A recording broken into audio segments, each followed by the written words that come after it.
Chapter 601, A Mini Test. In the exam hall, everyone's attention was attracted by what was happening in front of Ibuki. Sakura asked in fear, "What is that? How can wines move like that?" She wondered if it was a genjutsu and tried disrupting her chakra. However, the scene in front of her didn't change. The other genins as well as the chunins in the room had the same question. None of them had seen winds doing anything close to what they were witnessing. They tried disrupting their chakra as well to ensure that they weren't in a genjutsu. There were only 4 people in the room who had different thoughts. Ibuki looked at the winds in front of him and thought, that's quite a show he has planned. Did Anko put him up to this? Still, isn't his control over the wind a bit too ridiculous? I don't think anyone in the land of wind can do something like this. Gaara carefully observed the winds and noticed, the winds are moving just like my sand. Orochimaru looked at the winds and analyzed, marvelous. I have never seen such a high degree of control over the wind. In addition, a high amount of yin chakra is mixed in the winds, making everyone feel a chill and making it seem like the room temperature has dropped. Interesting. To think that you'd put him as the proctor of the next round, Sensei. Do you already know about my plans? No matter, this boy was causing me headaches. This is a good opportunity to eliminate him before the war begins, and the last person who had some clue about what was happening had a peculiar expression on his face. Naruto looked at the winds and muttered softly, "Don't tell me it is Big Brother Fujin." He wondered whether he should call Fujin out. However, he shivered and thought, let it be. I don't want to be thrown into the sky again. Naruto chose to keep his mouth shut. In front of the room, the winds took the form of a human-shaped figure wearing a large cloak who was floating in the air. The only human-like features that could be seen were 2 glowing eyes. Those glowing eyes scanned the room for a few moments before everyone in the room heard a whisper, 26 squads. The second part of the Chunin exams begins now. The squads who have passed the first round go to Training Ground 44. If anyone doesn't make it there in 15 minutes, then your entire squad will be disqualified. You are allowed to ask for anyone's help, but if anyone fights or causes any destruction or chaos in the village, then your entire squad will be disqualified and handed to Ibuki. Your time starts now. The human-like figure dispersed into winds after passing the message. Within a few seconds, the breeze inside the room and the chill everyone was feeling disappeared. The entire room was stunned. No one expected an order to be given in such a manner. The impact it had was far greater than Ibuki's entrance. Suddenly, everyone came to their senses and the genins quickly began reacting. Kiba exclaimed, "Shit, what was that? Since when could wine speak?" Many others had the same reply. Shino appeared next to him and replied, "It's probably the proctor of our second exam. Anyway, we don't have time to waste. Let's get together with Hinata and move." Someone from the Hidden Rain complained, "This is so unfair. The Hidden Leaf Ninjas get an unfair advantage. They know where the training grounds are in their village." However, standing next to him, his teammate said, "Why bother crying? Can't we just follow them to the training ground?" The ninja who complained immediately felt stupid. The ones who had taken the exam earlier knew about the location of the training ground. They immediately began moving. Naruto, Sakura and Sasuke gathered together. Naruto immediately asked, "Do either of you know where the training ground 44 is?" Both shook their heads. Naruto panicked and asked, "What do we do now? Should we follow them as well?" Both Sakura and Sasuke looked at him like he was an idiot. He immediately became flustered and asked, "Why are you looking at me like this?" Sakura answered, "Didn't you hear that figure? We can ask for help. Let's just ask Kakashi-sensei. We won't need to worry about anyone leading us astray." Naruto exclaimed in surprise, "That's right, let's find Kakashi-sensei quickly." They quickly rushed outside along with a few other genin squads and found Kakashi along with other senseis. The genins quickly approached their senseis and asked them about the location of the training ground 44. The senseis were surprised to hear about the mini-test. Kakashi wondered, who is the proctor for the second exam, for such a change to be made? Kakashi quickly informed his students about the location. Sakura asked, "Sensei, do you know about anyone who can become wind?" Kakashi was surprised by her question. He asked, "What do you mean?" Sakura informed him about what happened in the exam hall after Ibuki's test was over. Kakashi was surprised again and analyzed, "That sounds like a wind clone." But a wind clone looks like the user. Also, it can't reduce temperature. Who could do something like that? Fujin's face appeared in Kakashi's head as he recalled the scene of Naruto flying towards him. However, he wasn't sure. Seeing Kakashi in thought, Sasuke said, "We don't have time right now, Sakura. We will leave now, sensei." Kakashi nodded as the genins left.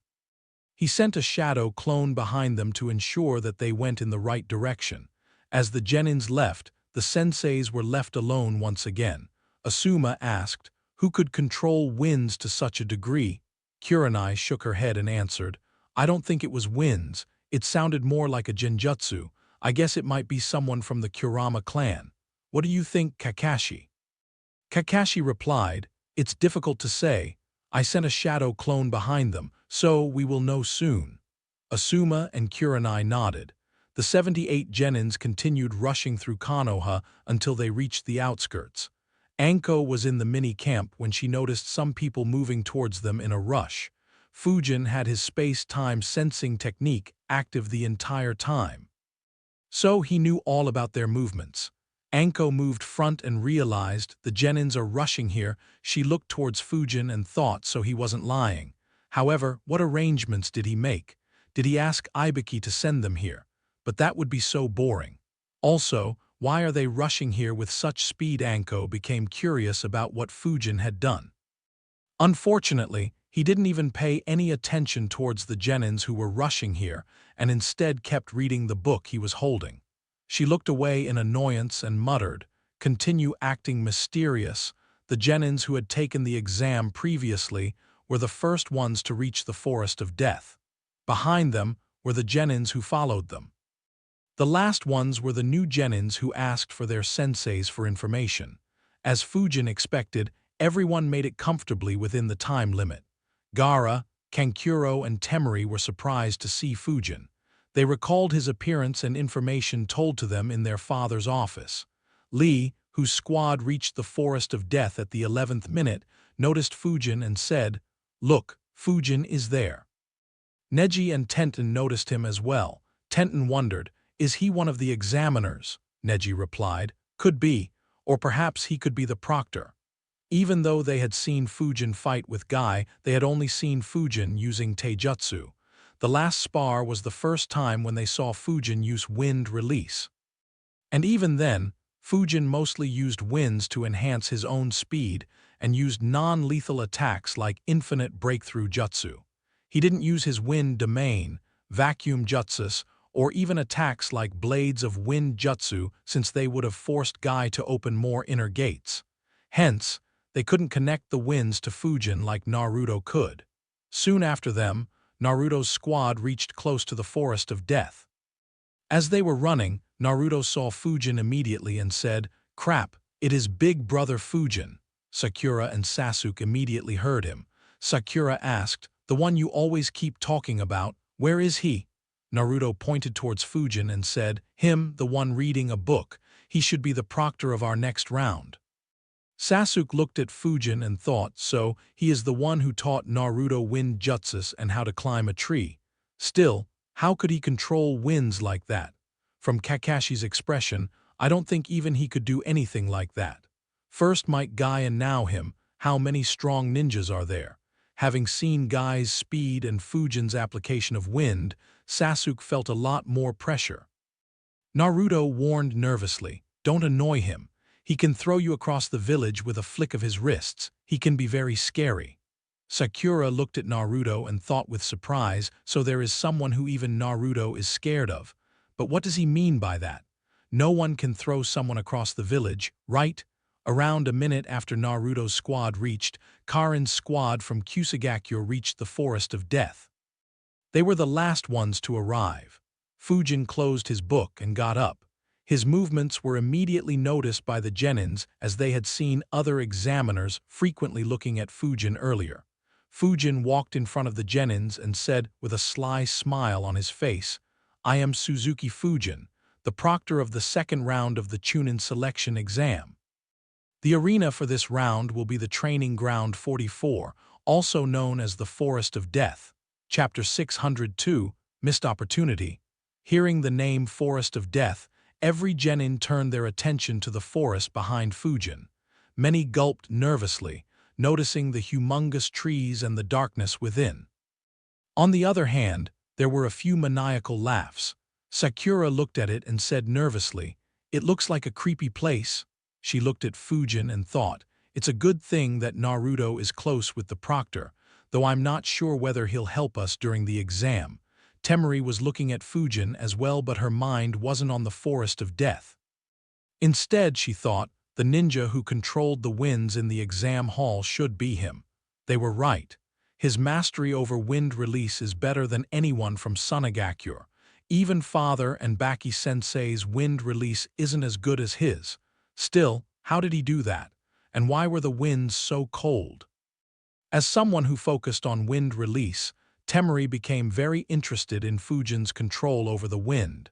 Unfortunately, she wasn't in a position to ask him. Fujin continued, "The second round will be a survival test. It means that you can die in this round. Similarly, you can kill others if you wish to. If any of you aren't willing to risk your life, you can turn around and leave." Fujin looked around. Needless to say, no one did so. Fujin nodded and said, "Good, hand them the papers." A couple of examiners came forward, each holding a set of papers. They began distributing the papers. Fujin said, "You'll receive 2 sets of papers. The first one is a consent form. All of you have to sign it so that we won't be liable for any injuries you might suffer or your deaths. The second is the topography of the training ground. As you can see, the training ground is circular with a radius of 10 kilometers, a river flowing through it, and a tower at the center. Remember it properly, as you will be disqualified if you step out of this training ground for any reason during this round." The genins listened carefully and properly observed the map. Standing next to Fujin, Anko had a frown on her face. She looked at the genins in confusion. Why is everyone so obedient and looking at him with such respect? Having proctored the exam a couple of times, Anko knew how arrogant the genins were.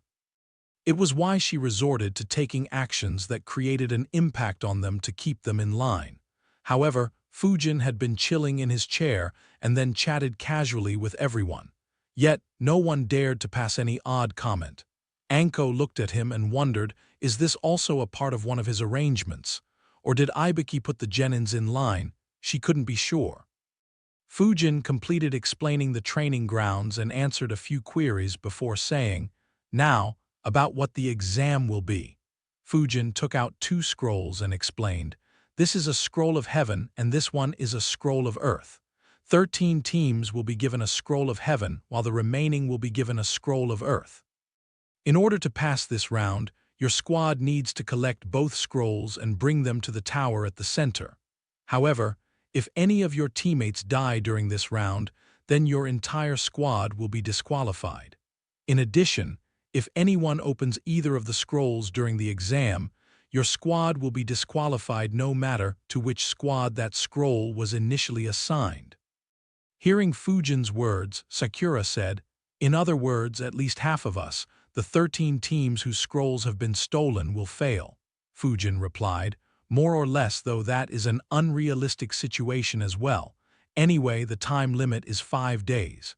If you still want to participate, hand in your consent forms and collect a scroll.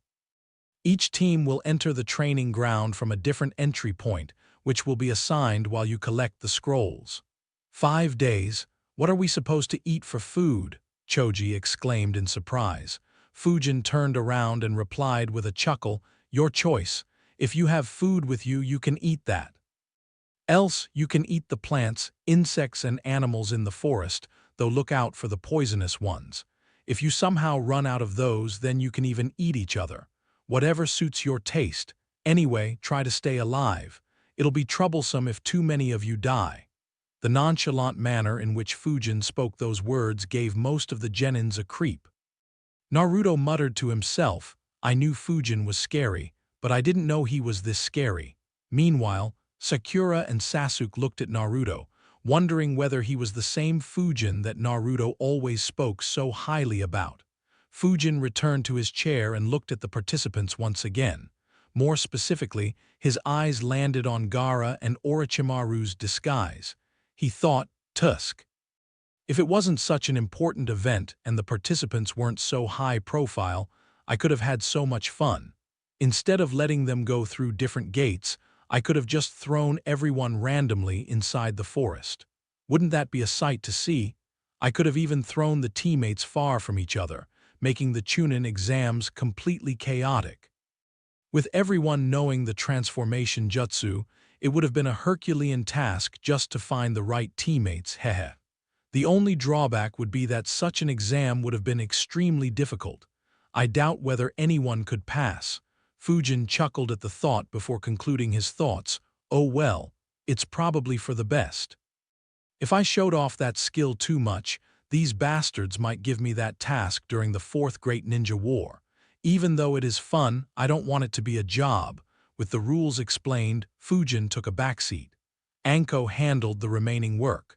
Within a few minutes, everyone handed in their scrolls and were handed the scrolls secretly. With all formalities done, Fujin lazily said without getting up from his chair, "Follow your examiners to your respective gates. When the signal sounds in half an hour, the exam will begin." With those words, everyone dispersed. Half an hour later, the signal sounded and the genins rushed in. Anko approached Fujin and said, "You know, you could at least pretend to be interested." Fujin chuckled and replied, "I'm plenty interested, Anko. I was just looking for the suspicious fellows. A couple of them really stand out. It looks like this round will be very interesting." Anko was surprised. She asked, "You noticed suspicious genins?" "Who?" Fujin replied. "The bloodthirsty squad from Kusa and the squad from Suna. That kid carrying the gourd is especially dangerous. Don't engage him in a battle. Anyway, it's just a suspicion. Let me see if they'll actually dare to make a move." Anko recalled the faces Fujin mentioned. Knowing the reason why Hiruzen had appointed Fujin as the proctor, she had carefully observed the genins as well. Before she could say anything, Fujin spoke again. "I'll leave the formalities here to you. Meet me in the tower once everything is taken care of." Immediately, Fujin dispersed in a cloud of smoke. Anko's eyes twitched as she realized he was a shadow clone. No wonder there wasn't a drop of sweat or a speck of dust on him. That brat fooled me. Suddenly, her eyes widened as she realized, wait, don't tell me he sent a clone to the academy as well. No wonder those brats were so alert against him. I need to ask Ibiki what he did. Anko snapped out of her thoughts as she heard a loud scream. She looked towards the forest and said with a smirk, "Well, that was fast." As in the original story, Kurenai's squad eliminated a squad very early, and Naruto had an urge to urinate. So he went away from the squad after getting punched by Sakura. He was peacefully doing his business when suddenly Sasuke appeared behind him. Naruto was surprised. He looked at him and asked, "Why did you come here? Do you want to take a leak as we—" "What the hell, Sasuke?" The poor guy hadn't even completed his business when he suddenly had to duck down to avoid a blow, nearly planting his face in his own urine. Not wanting to give up such a good opening, Sasuke threw several kunai at Naruto, who had jumped away and was busy closing his pants. Naruto barely managed to avoid them, but his eyes widened as he saw that one of the kunai, which landed right in front of him, had a paper bomb which was burning. He exclaimed, "Well, fuck me," while hurriedly moving backwards and weaving hand seals. The paper bomb exploded, but before the impact could reach Naruto, he used the great breakthrough jutsu to blow everything away. He sighed in relief and muttered, "Barely safe. Now which bastard was pretending to be Sasuke? I'll beat him you." Naruto's words were stuck in his throat as he heard a voice behind him. "One false move and I'll kill you. Now, hand over the scroll." Chapter 603, Orochimaru's Suicide. Naruto glanced behind him and wondered, who is this joker? Naruto saw a genin wearing a rebreather and a yellow jumpsuit. Since his disguise hadn't been as effective as he had envisioned, Oboro had dropped his transformation jutsu. In addition, since Naruto performed much better than he speculated, he thought that Naruto might have the scroll. However, before Oboro could do anything, he jumped behind as several shurikens attacked him. Hearing the sound of an explosion, and due to the winds generated by Naruto's jutsu, Sasuke and Sakura were alerted. They didn't waste any time and quickly came to reinforce Naruto.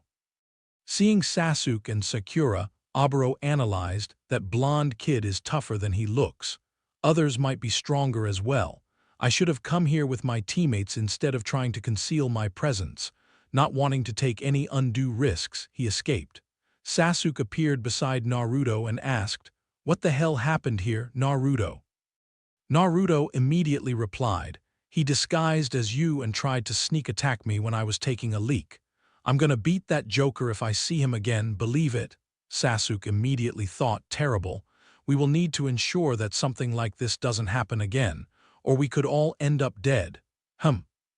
While Sasuke was thinking of countermeasures, Sakura got angry and smacked Naruto on the head once again while shouting, "Close your pants properly, Naruto."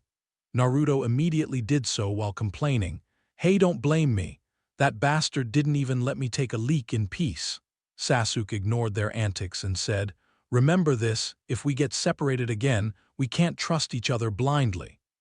Otherwise, it can get much worse than they just did." Sakura asked, "But what can we do?" Sasuke said, "The safest thing for us to have is a secret password. That way we'll know.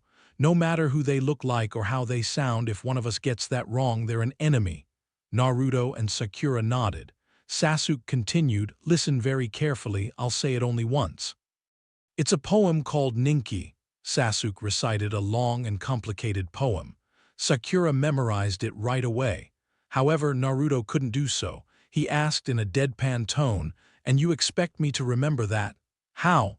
Naruto tried changing the password to something easier but wasn't paid any attention to by either of his teammates.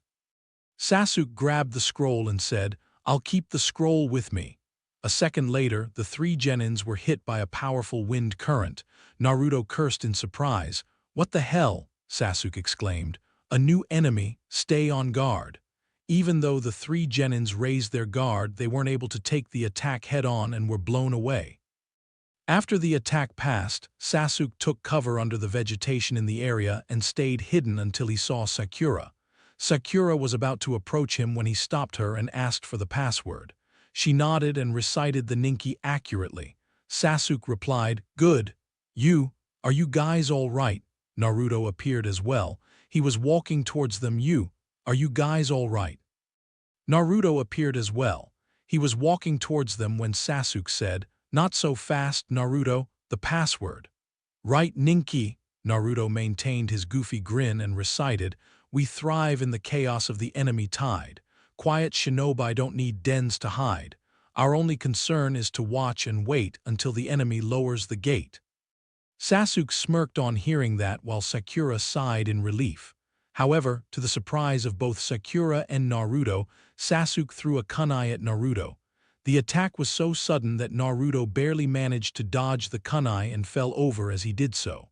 Sakura quickly asked, "What are you doing, Sasuke? Naruto got the password right." Sasuke didn't reply and just stared at Naruto. Suddenly, a cloud of smoke was released around Naruto, attracting Sakura's attention. They heard a mature voice, "Well done." The smoke cleared and a tall ninja wearing a large hat and Kusagakure headband appeared in front of them. He asked, "What gave me away?" Sasuke replied, "I knew you were underground, eavesdropping on everything we said. That's why I chose this kind of password." He smirked and added, "The real Naruto would never manage to memorize it. Gotcha, imposter." The Kusa replied, "I see, this is going to be more fun than I thought." Some distance away, Naruto was lying upside down. The winds had specifically targeted him, sending him quite a distance away from his teammates. He cursed, first that fake Sasuke and now this wind jutsu. He began getting up while wondering, where did Sakura and that bonehead Sasuke go? His eyes suddenly widened as a large shadow was cast on him. He exclaimed, "It's huge!" A gigantic snake, Several times the largest snake Naruto had ever seen appeared in front of him. The snake dived underground and tried sneaking behind him while trying to wrap him with its tail. Due to his surprise, Naruto was slightly slow to react. However, he quickly realized and made a hand seal thinking, "Shit, it's trying to eat me." Body flicker jutsu. Just before the snake could coil around him, Naruto disappeared. He appeared on top of the tree and muttered while making new hand seals, "What's up with this forest?" Fujin didn't warn us about something like this. Multi-shadow clone jutsu. 7 shadow clones appeared next to Naruto. The snake noticed it and quickly stretched its body upwards, aiming to swallow Naruto and his clones. Unfortunately for it, Naruto and his clones just threw kunai with paper bombs attached inside its wide mouth and dispersed. Seconds later, Naruto exploded all the bombs, blowing the snake into smithereens and bathing nearby trees in its blood. While he did so, his teammates began fighting Akusa Genin, who was in fact a fearsome rank S ninja in disguise. Unfortunately, they had no idea. Even if they did, there wasn't much they could do about it. Just like in the original story, Orochimaru used a genjutsu mixed with his bloodlust to frighten and paralyze Sasuke and Sakura. Sasuke stabbed his own thigh and used the pain to break out of it before escaping. He hid along with Sakura before being sneak attacked by a gigantic snake as well. Even though he killed it, Orochimaru appeared from within the snake, spooking him and Sakura. Orochimaru immediately went on the attack, but was stopped by the shurikens Naruto threw who reached their position. Some distance away from the four of them, a figure could be seen standing with his back resting against a tree. None of them knew that he was aware of their battle. He sighed and thought, "Tusk, that disrespectful snake. He is making a mess even though I'm the one in charge of the exam. Oh well, since he's planning to weaken himself even further, why should I bother stopping him? Plant a dozen more cursed seals. I'll see what countermeasures you have prepared for me after you divide your soul even more." Even though Fujin considered Orochimaru a formidable ninja and someone extremely difficult to kill, he didn't actually view Orochimaru as a threat. In the original story, after being weakened by Hiruzen's last strike, his prowess weakened a lot, and he was later killed by Sasuke. So, Fujin didn't bother putting a stop to his plans. Even though he could prevent Orochimaru from putting the cursed seal on Sasuke right then, it wouldn't mean much in the long term as Orochimaru could just do so later. If anything, interfering right then could create changes that Fujin wouldn't like to see. For instance, Sasuke would spend most of his time with Kakashi after the second round was over. If Orochimaru decided to act at that time, there was a chance that Kakashi might die prematurely, something Fujin would loathe to see due to the ripple effect it would have on the future.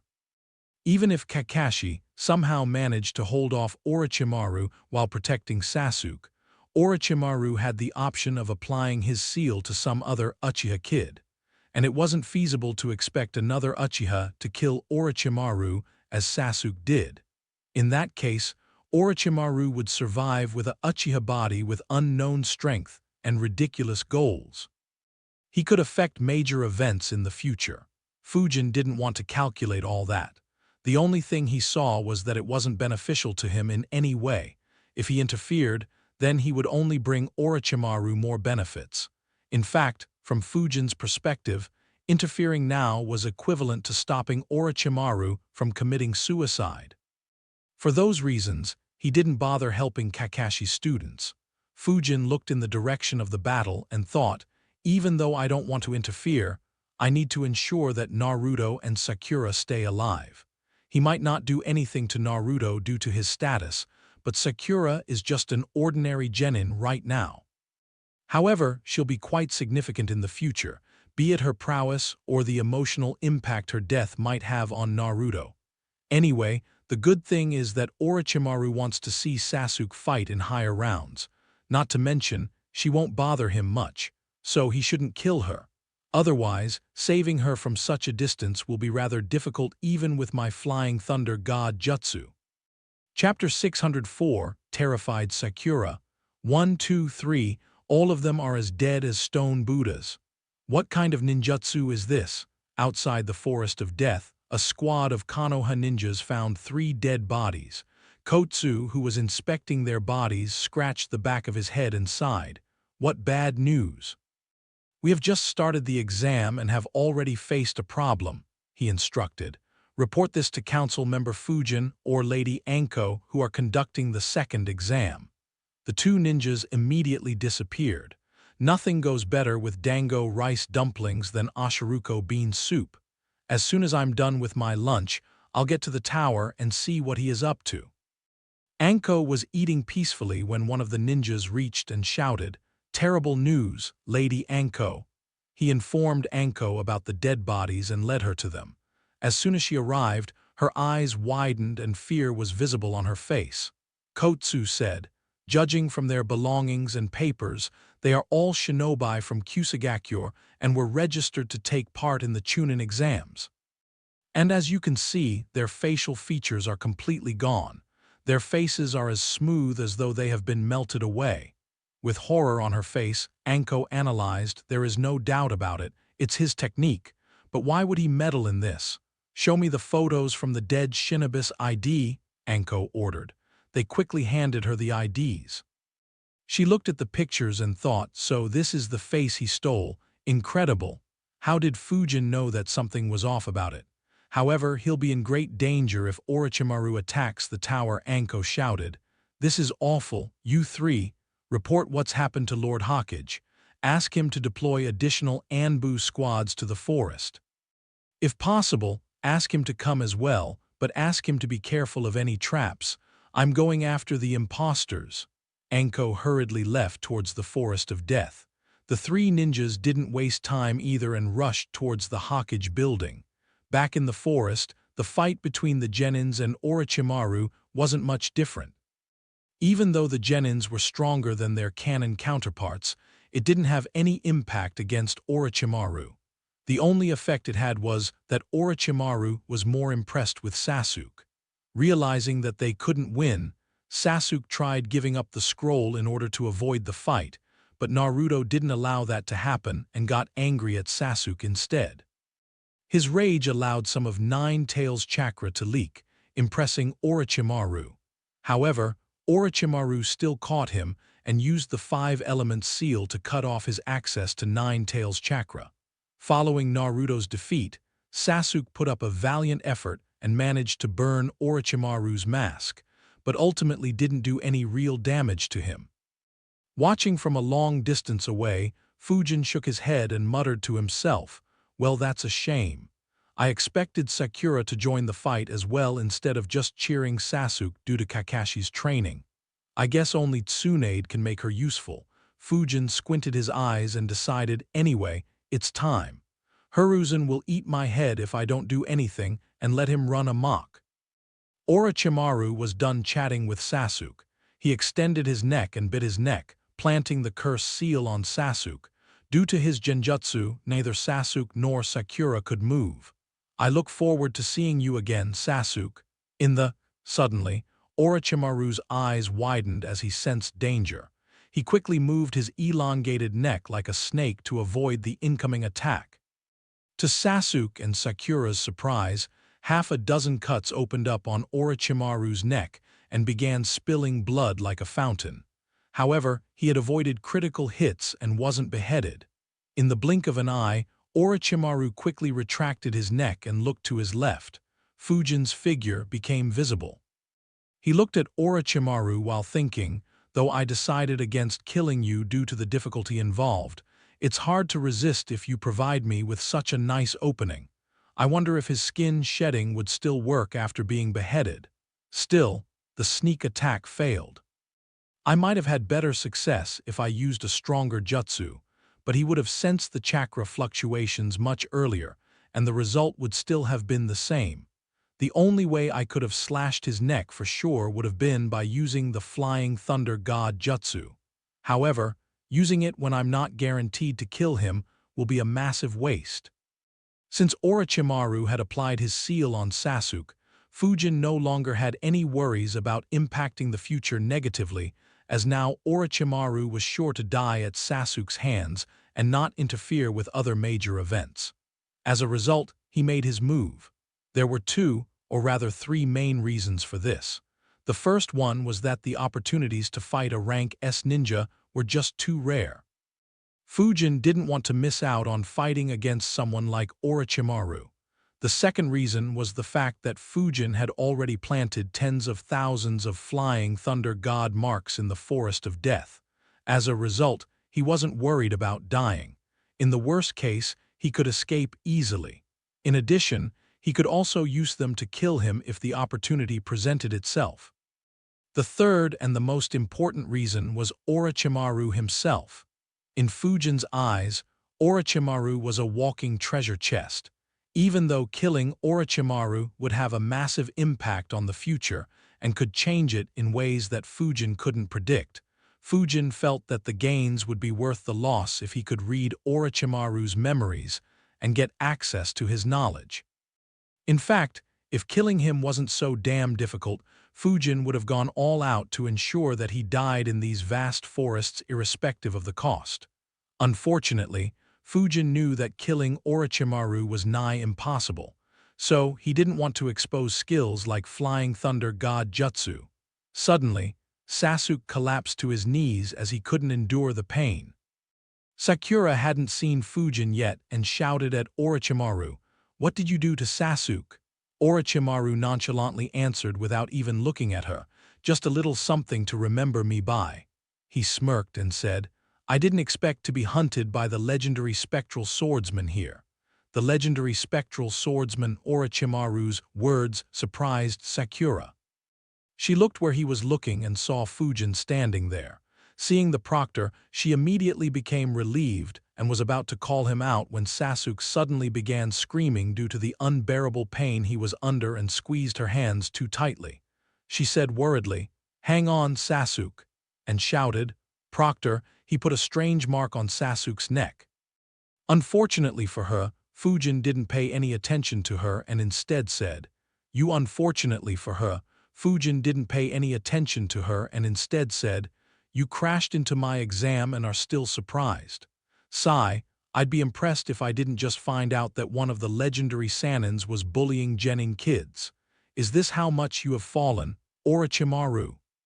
Sakura wondered, first the legendary spectral swordsman and now legendary Sanins. What's up with all these cool names? Orochimaru chuckled in surprise and asked, "I didn't expect you to be much of a talker. Do you want to appeal to my conscience?" Fujin didn't bother answering that and instead looked at Sakura and asked, "Girl, are you injured as well?" Sakura immediately answered, "No, but Sasuke is in pain, and he knocked out Naruto as we." Before she could complete her sentence, Fujin disappeared from her sight before suddenly appearing next to her. To her surprise, he was carrying Naruto and dropped him next to her and the wailing Sasuke. Orochimaru looked at his speed and analyzed, "Not bad. His speed is spectacular for his age. I can see why Juzo fell and how he could escape from Kasama." Without looking at her, Fujin said, "The battle that'll take place here will be too destructive for you to witness. Hold both of them very tightly. Their lives are in your hands." Sakura was confused but followed his instructions, properly hearing the seriousness in his voice. Sasuke was still in pain while Naruto was still unconscious. She held both of them tightly when she heard, "Good." To her surprise, Fujin picked her up by the back of her neck. A strange wind surrounded her and her teammates. She shouted in shock as Fujin sent them flying backwards parallel to the ground with a flick of his wrists. However, even before the shock had passed, her eyes grew wide as she sensed two terrifying chakras. To her horror, the entire area where they were initially at was blown up by horrifying winds. The massive trees were uprooted and cut. Moments later, the entire thing was set ablaze. Terrified, she thought, what the hell was that? Even Kakashi-sensei and Zabuza's chakras weren't this horrible. And what was that terrifying wind and fire? Could ninjutsu be that strong? Chapter 605, A Kind Donation. Sakura was horrified by what she was seeing and feeling. Even though she had witnessed Kakashi and Zabuza's battle, they had primarily relied on water jutsus and had used the stronger jutsus much later in the battle. However, Fujin and Orochimaru had started with deadly supercharged attacks. Despite being far away, she could still feel the heat of the flames and was afraid that she, Sasuke, and Naruto would be cut up just like the massive trees. Luckily, she was soon sent flying long enough that she couldn't see anything. However, the terror in her mind would take a long time to reduce. She crashed nearly a couple of kilometers away from where Fujin and Orochimaru had entered into a fight. Due to the winds, none of the three were harmed. In addition, Fujin had thrown them in a spot where there weren't any other squads nearby, while still keeping them close to Shikamaru's and Neji's squads, allowing them an opportunity to rest and ensuring that those two squads would be able to reinforce them later on so that the events wouldn't be too different from the original story. Needless to say, he would send a shadow clone later to ensure that none of them died due to his interference. As soon as she landed, Sakura thought Naruto wasn't kidding. He can really throw someone very far enough. If he had thrown me towards the sky instead of parallel to the ground, we might have reached the academy. Still, what is this jutsu? I couldn't resist those strange winds at all. However, those strange winds kept us safe as well and prevented any injury to us when we landed. How can such a magical jutsu exist? I don't think even Kakashi-sensei knows anything like this. Sakura's surprise wasn't unfounded. The jutsu used concepts of wind domain and assassin's rush jutsu. Since Fujin was the creator of the wind domain, no one else could use this method yet.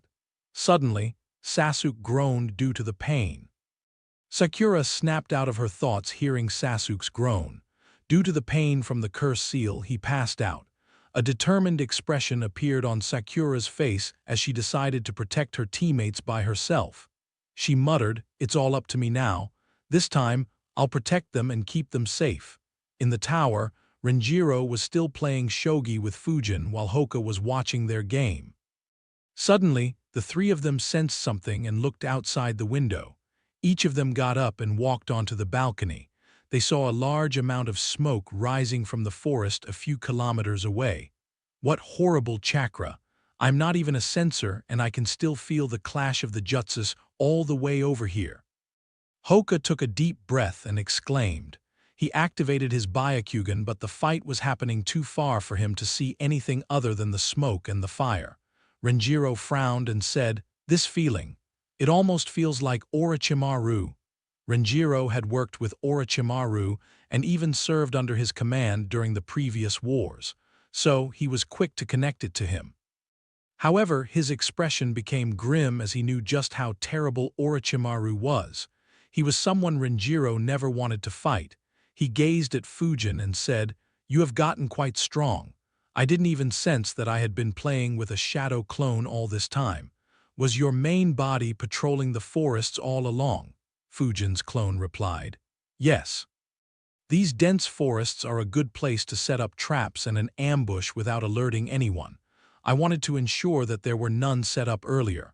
Anyway, now's not the time to be impressed. Hokage's intuition was accurate, but who would have thought that such a horrible ninja would interfere?" Renjiro nodded and said, "It's a good thing that he appointed you as the proctor and that you called us here. Otherwise, too many would have died before any reinforcements came. With the three of us, we might be able to hold him back. Captain, intense chakras have been detected towards the southwest. A massive fire has broken out. We suspect that ninjas other than the genins have entered the training ground and have entered into a conflict." Since he had felt something was off, Hiruzen had deployed a few Anbu squads in the Forest of Death.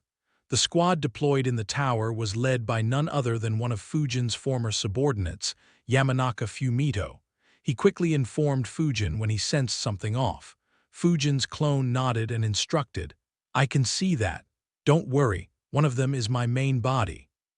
Fumito was surprised. He exclaimed, "So you already have it under control? That's good." To his surprise, Fujin's clone shook his head and said, "Nothing is good right now. Avoid that area and rush to the Hokage building. Ask Lord Hokage to make his way to this training ground immediately." Fumito was surprised by Fujin's instruction. He didn't expect that Fujin would get the Hokage involved. To his shock, Fujin continued, "Tell him that Orochimaru, one of the 3 Sanins, has interfered in the exam and attacked some genins." Behind his mask, terror appeared on Fumito's face. Unlike Naruto's generation, he clearly knew how strong Orochimaru was. He muttered, "Why is Orochimaru here? Why are you still here? Leave immediately," Fujin's clone said, sensing that he hadn't moved. Fumito didn't tarry any longer and disappeared. Fujin's clone continued, "It seems like he was after Kakashi's squad for some reason.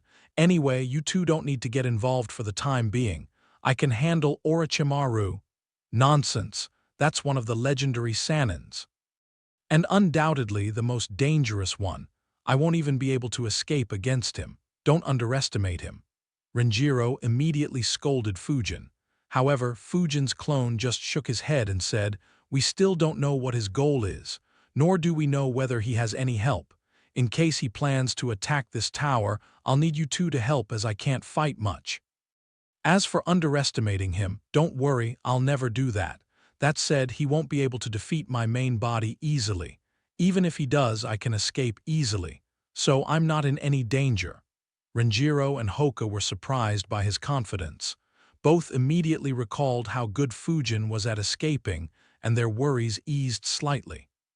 On the other side of the Forest of Death, Anko had just entered to find Orochimaru when she suddenly felt the clash of 2 strong jutsus and noticed the smoke. She immediately jumped to the top of a tree. Her eyes widened as she observed, "That's definitely Orochimaru's chakra. However, who is forcing him to go to this extent?" Immediately, a face appeared in her mind. She immediately rushed towards the location while thinking, "I hope that brat isn't fighting him. Orochimaru is in a whole different league. It'll be a shame if he were to die here." At the very moment that Fujin sent Sakura flying, Fujin attacked Orochimaru with a supercharged infinite breakthrough jutsu. Orochimaru responded by using a supercharged flame dragon bullet jutsu to take advantage of the winds. However, his flames were blown back by the supercharged infinite breakthrough jutsu. Of course, that wasn't enough to harm him. In fact, Orochimaru wasn't even surprised and had expected as much. The attack was just to test Fujin's ability. His laughter could be heard, "Ha ha ha, not bad at all. No wonder Juzo died at your hands." As he laughed, he pulled out the sword of Kusanagi from his mouth and swung it to his left. It clashed with Fujin's sword. Wind chakra flowed through both blades. Fujin realized, "What a good sword. Even though my chakra is sharper, his blade is much better than mine. I wonder if he'd make a kind donation like his former Akatsuki partner."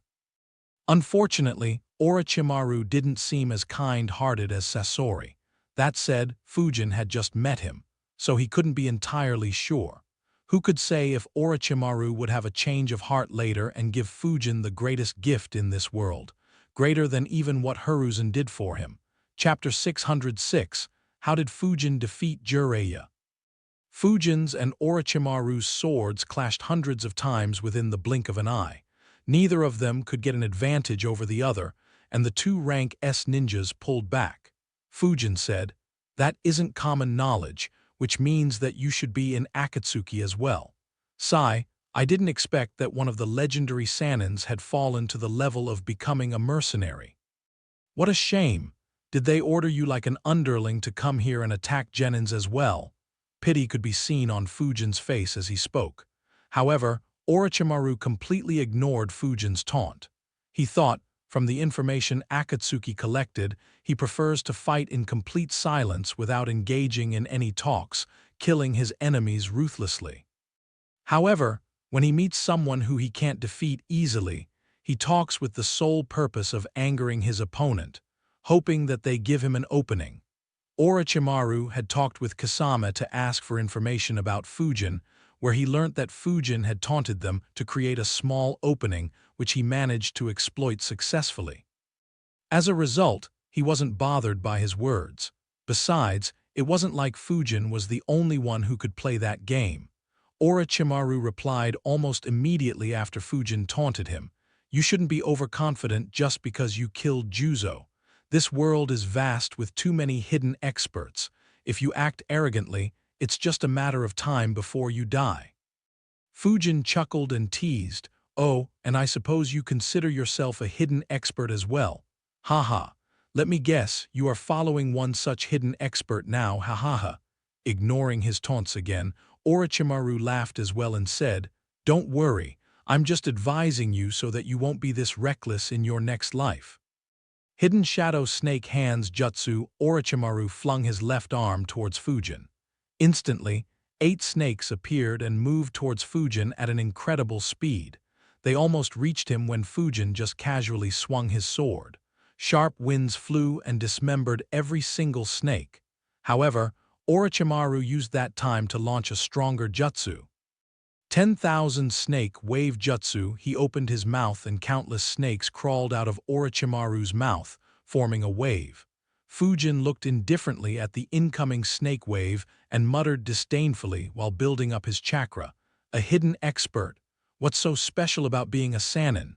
I defeated that pervert not too long ago."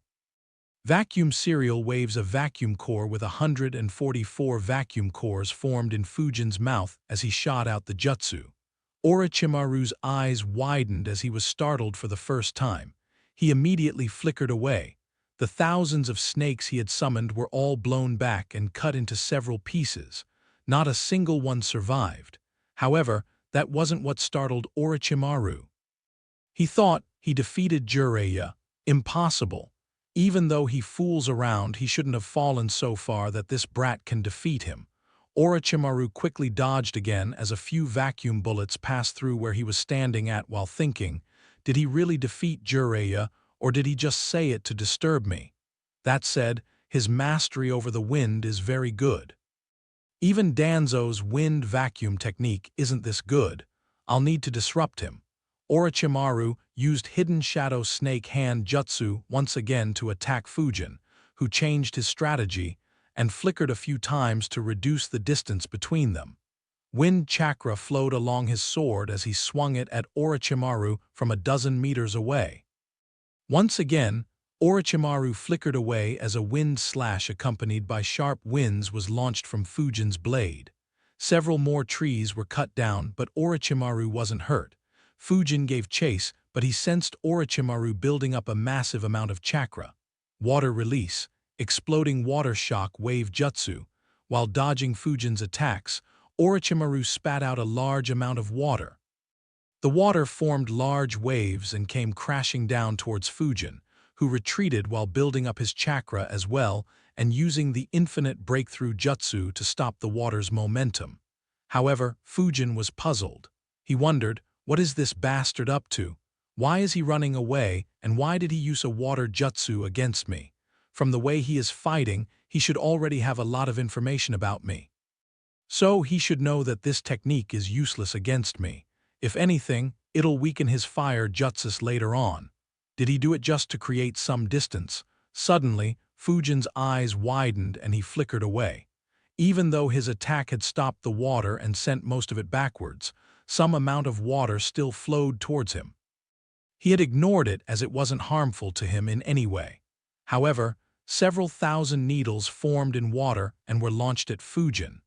Orochimaru had attacked Fujin by using the water release, the 1,000 stinging needles of death jutsu, by using the water of his previous jutsu to attack Fujin. Fujin flickered a few times to avoid the attacks while flowing wind chakra into his sword once again and swinging it to block the last incoming rain of needles. However, he suddenly turned around as he sensed that Orochimaru had flickered behind him. A grin could be seen on Orochimaru's face as he built a massive amount of chakra up once again. He shouted, "Let me see you survive this attack." Fire release, Majestic Destroyer Flame Jutsu. Orochimaru converted a massive amount of chakra into fire and exhaled it at Fujin. A sea of flames rushed towards Fujin. However, instead of fear, confusion could be seen on Fujin's face. After all, Fujin had blown back a strong fire jutsu not too long ago. Even though wind was weak against fire, that logic no longer held true against a ninja of Fujin's caliber. Someone at Orochimaru's level should know that clearly, especially after Fujin had already demonstrated it. So, it didn't make sense for Orochimaru to try and exploit this non-existent weakness. Fujin built up his chakra again while wondering, what is he up to? Does he plan to use the flames as a cover to sneak attack me? But he should know that won't work either. I can't make sense of his strategy. Before the fire jutsu could reach him, he launched a supercharged infinite breakthrough jutsu at the incoming flames to blow away the flames once again. The sharp and strong winds that Fujin exhaled clashed with the sea of flames Orochimaru exhaled. Both of them were continuously exhaling their jutsus, powering them up continuously. Fujin expected that his winds would blow away the flames once again. However, his eyes widened as the flames overpowered the winds and rushed into it instead of dispersing. To make matters worse, the winds strengthened the flames, nearly doubling the power of Orochimaru's jutsu. As he sensed the flames more clearly, Fujin's eyes widened even more as he realized the reason why his jutsu was being overpowered. He immediately flickered away while cursing, "Shit. This isn't a simple fire jutsu. That bastard has mixed a huge amount of yang chakra into it. This attack is actually closer to a Kekkei Genkai than a normal fire jutsu. No wonder it overpowered my jutsu so easily." Fujin landed on a branch as he looked at the flames that had spread for hundreds of meters, starting a massive forest fire. However, his eyes widened in shock once again. As soon as he stepped on the branch, Orochimaru appeared from within the branch and extended his neck towards Fujin at a rapid speed. Fujin instinctively swung his sword behind him, but Orochimaru hit his wrist, forcing Fujin to lose his grip and losing his sword. In the blink of an eye, Orochimaru coiled around Fujin without giving him any time to react. Fujin immediately used Iron Skin Jutsu to protect himself while analyzing how exactly he fell into a trap. Orochimaru tried biting Fujin's neck to place a curse seal on him as well, but was stopped due to the Iron Skin Jutsu. Orochimaru's teeth failed to break his skin as Fujin had used even more chakra to protect his neck. Fujin's eyes widened as he finally realized the reason behind those weird moves Orochimaru made. He muttered, "Incredible. So this was the ambush you prepared for me." Fear and shock could be seen on Fujin's face and heard in his voice as he turned his head to see Orochimaru's face. An evil grin could be seen on Orochimaru's face as he coiled tighter around Fujin to break his jutsu. He said, "This was a child's play. How did you defeat Jiraiya if you couldn't handle such a simple tactic?" With fear in his voice, Fujin replied, "It was simple. I lied." Orochimaru, who was looking forward to playing with Fujin before finally killing him, was startled. He never expected such an answer. He suddenly felt something amiss. At the next moment, boom! Before Orochimaru could figure out what was wrong, Fujin exploded. Chapter 607, The Sword of Kusanagi, boom! A massive explosion took place inside the Forest of Death. The sound of the explosion was so loud that it was heard nearly throughout the training ground. Several genins looked towards it and wondered what was happening. The most shocked one was none other than Sakura, who had been laying traps. She looked in the direction of the sound and wondered, what is happening over there? Anko, who was rushing towards that spot, suddenly stopped. She looked towards that place and thought, "Shit, I hope I'm not too late in the tower." Hoka asked with surprise in his voice, "What a powerful explosion! What is happening over there, Fujin?" Both Renjiro and Hoka glanced at Fujin with worry in their eyes. To their surprise, they saw that his lips had formed a small smile. Fujin's clone said softly, "I just baited Orochimaru. That was an explosion with 20% of my chakra. It seems like I might be able to kill him even before Hokage arrives." Renjiro immediately warned, "Don't get too overconfident. Even if you manage to land a critical hit, Orochimaru is very good at healing himself." Fujin's clone nodded and replied, "I know, don't worry, my main focus will be my safety. We are anyway on home ground. It's Orochimaru who is restrained by time." Some distance away from where the explosion took place, a figure could be seen standing on a branch while resting against a wide trunk. It was the same figure who had been keeping an eye on Orochimaru's fight against Kakashi's students. Fujin hadn't moved from that spot and had instead sent a clone to do the entire battle. As he received the memories of his clone, a smile appeared on his face. He immediately flickered towards the location of the explosion while thinking, not a bad ambush. As expected as someone of Orochimaru's caliber, when he discovered that his snake jutsus wouldn't stand a chance against my wind jutsus, he changed his tactics very quickly. The massive water jutsu was to increase my confidence against him, while the needle attack was to raise my guard. He used the distraction caused by the thousands of water needles to create a clone who followed it up with a fire and yang combination jutsu that overwhelmed my wind jutsu, making me feel like I was not his match, and forcing me to retreat and reevaluate the fight. As I retreated, he controlled the flames to make me retreat in the direction where his main body was hiding to ambush me. However, there was one point he overlooked. Even though his plan was very good and he hid his chakra very well, he couldn't hide from my space-time sensing technique. On understanding his plan, my clone went to the exact spot where he was hiding, giving Orochimaru an opening that he couldn't resist. The smoke and debris slowly cleared from where Fujin's clone had exploded.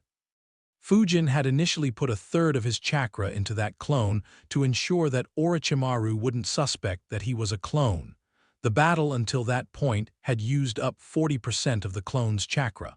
What remained was around 20% of Fujin's max chakra. Hence, the explosion was truly intense. The tree that they were standing on was obliterated. Several nearby trees were destroyed as well. As for the one who was coiling around Fujin's clone, Orochimaru was in terrible shape. His body was lying on the ground. All the flesh on his neck, face and front part of his body was burnt away by all the flesh on his neck.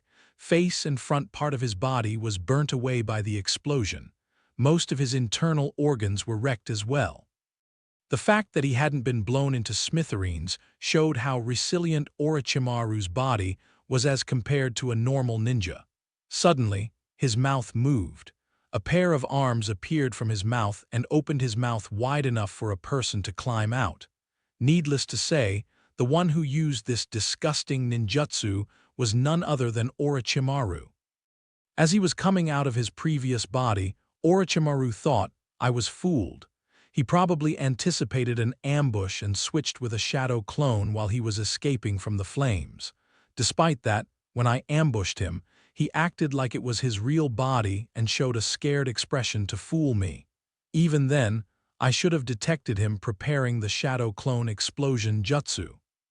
It's not a jutsu that can be performed while completely hiding the chakra fluctuations. Orochimaru's expression became complicated as he continued analyzing. The reason why I didn't detect it was his words. He lied that he defeated Jiraiya. That answer caught me off guard. Combined with his previous actions and my confidence, I was distracted just enough to not catch on to the changes in his chakra immediately. What a devious brat! Despite being on guard against such a tactic, Orochimaru had still fallen prey to it. For someone as experienced as Orochimaru, it was humiliating.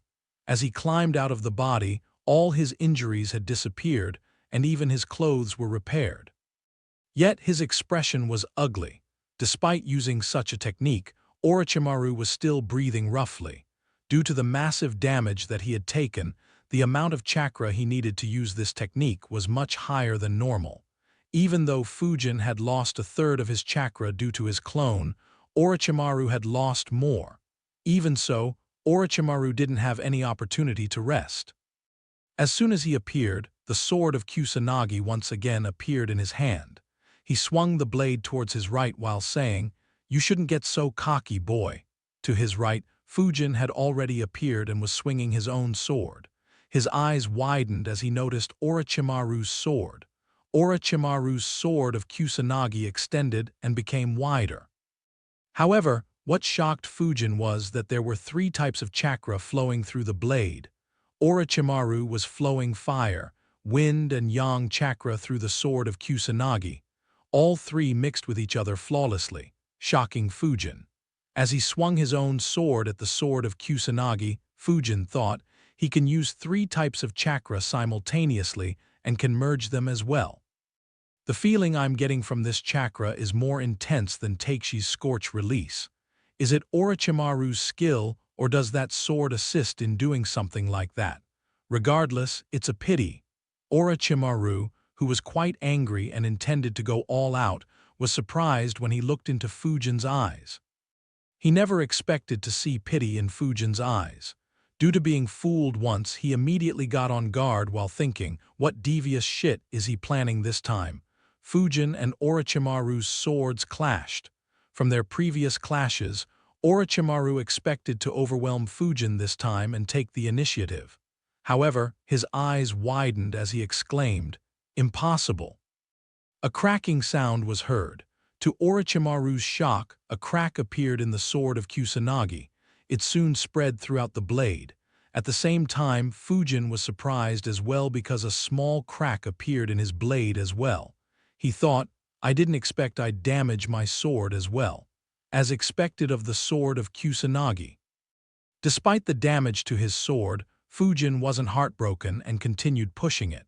As Fujin's sword pushed through the sword of Kusanagi, the sword of Kusanagi crumbled into pieces.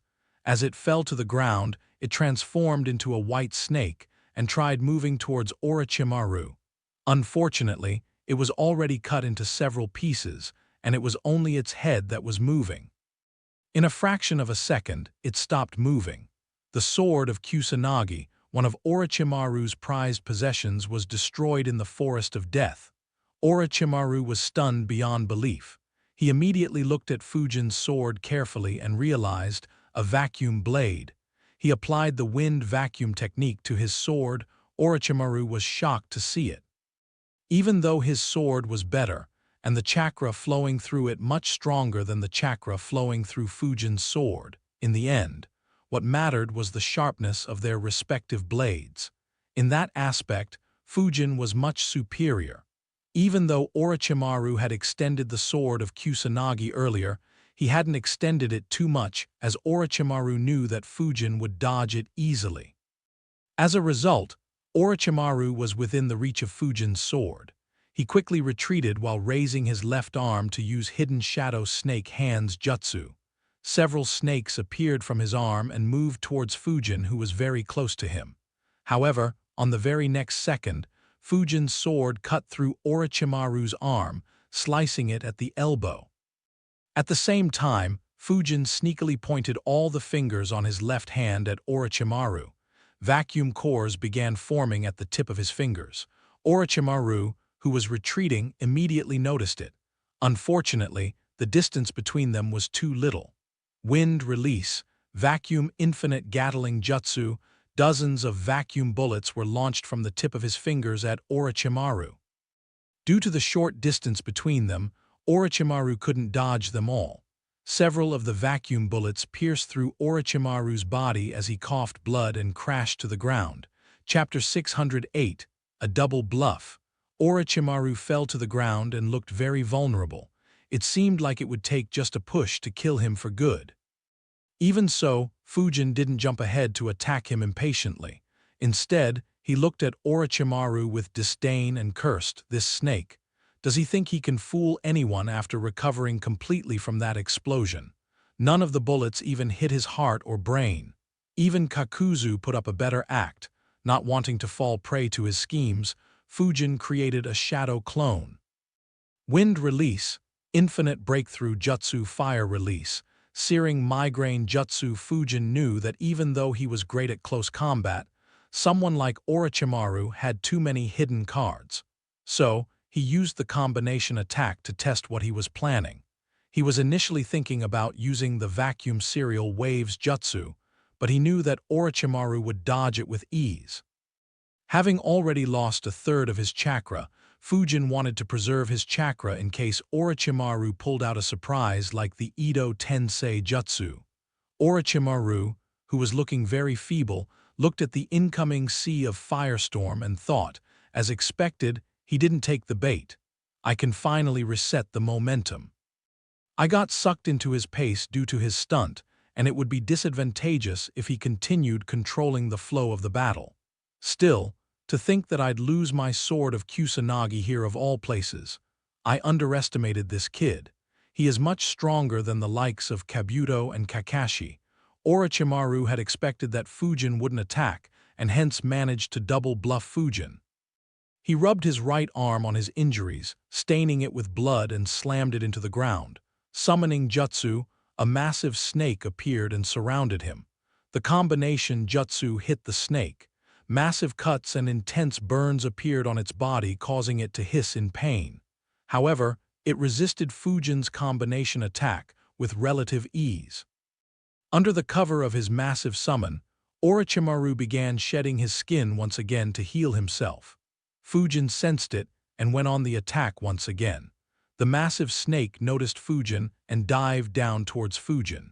Vacuum cores formed along the sharp edge of Fujin's sword once again as he slashed his sword multiple times towards the snake and Orochimaru, who was hiding behind it. Even though the snake Orochimaru summoned wasn't Manda, its size meant that a simple wind jutsu couldn't kill it. Even though there were several cuts and burns on its body, they were far from being able to cause it any permanent harm. Unfortunately for the snake, it couldn't imagine how sharp Fujin's vacuum slashes would be. As it saw the incoming slashes, it suddenly felt an intense danger. However, it was too late by then. It couldn't avoid the vacuum slashes that pierced into its massive body and cut straight through it. Due to the size of the snake, Renjiro and Hoka could see it from the tower. Even Anko, Sakura, and a few Anbu saw it. To their shock, they first saw a massive firestorm engulfing it, and seconds later they saw that ginormous snake being sliced into pieces. Hoka wondered aloud, "What the hell is happening there?" Renjiro replied, "That's Orochimaru's summon. I didn't think it'd be possible to cut it up." He glanced at Fujin's clone as he said it, but Fujin's clone didn't reply. Anko, who had just reached the close to the location, was shocked as well. Just like Hoka, she muttered, "What the hell? Who cut up that giant snake?" She took another step forward but suddenly stopped as she felt a chakra. Wind suddenly began flowing strangely around her, making her alert. She looked carefully as the winds took the form of a human-shaped figure. To her surprise, Fujin's face appeared on that figure. Fujin's wind clone looked at Anko and said, "Don't interfere in the battle ahead, you aren't a match for him." A tick mark appeared on Anko's forehead as she argued, "That's Orochi fucking Maru, don't overestimate yourself, brat. I know a jutsu that I can use to eliminate him." Fujin knew what jutsu she meant, and the fact that it wouldn't make any difference against Orochimaru. Fujin's clone strictly said, "That wasn't a request, Anko. Don't forget that I'm the one in charge of this round of the exam. Stay here and ensure that no one interferes in this battle. That's an order. If you want to help me, send a messenger to Lord Hawkage and ask him to come here immediately. Until he arrives and takes charge, no one is allowed to interfere in the battle." With Fujin's strict tone, Anko calmed down. Even though she wanted to take revenge against her former teacher, she knew that she shouldn't violate the chain of command. The fact that Fujin had sliced up the massive snake moments ago also played a role in it. Fujin's clone was about to disperse when she said, "I have already done so, but I'm worried that it might be a trap to kill Lord Hawkage." Fujin's clone replied as he dispersed into the wind, "It isn't, but ask him to bring along a few Anbu squads just in case." Seeing Fujin disappear, Anko thought, "It looks like his reputation isn't just a rumor." To find Orochimaru so quickly, and to be able to fight him for so long. He is the real deal. I now understand why Lord Hawkage put him in charge. Similar thoughts ran through the minds of the Anbu and Chunin examiners who saw the massive snake being sliced up. Anko created a shadow clone to pass Fujin's message to other examiners and send them to Hiruzen's office. While her clone left, she stayed there in case Fujin requested her help. Even though Fujin butchered Orochimaru's summon, Orochimaru wasn't bothered about its loss. He had already healed himself with his jutsu and easily dodged the vacuum slash heading towards him. By now, Fujin had realized that Orochimaru had double-bluffed him to buy some time. Hence, Fujin decided to go on the offense once again.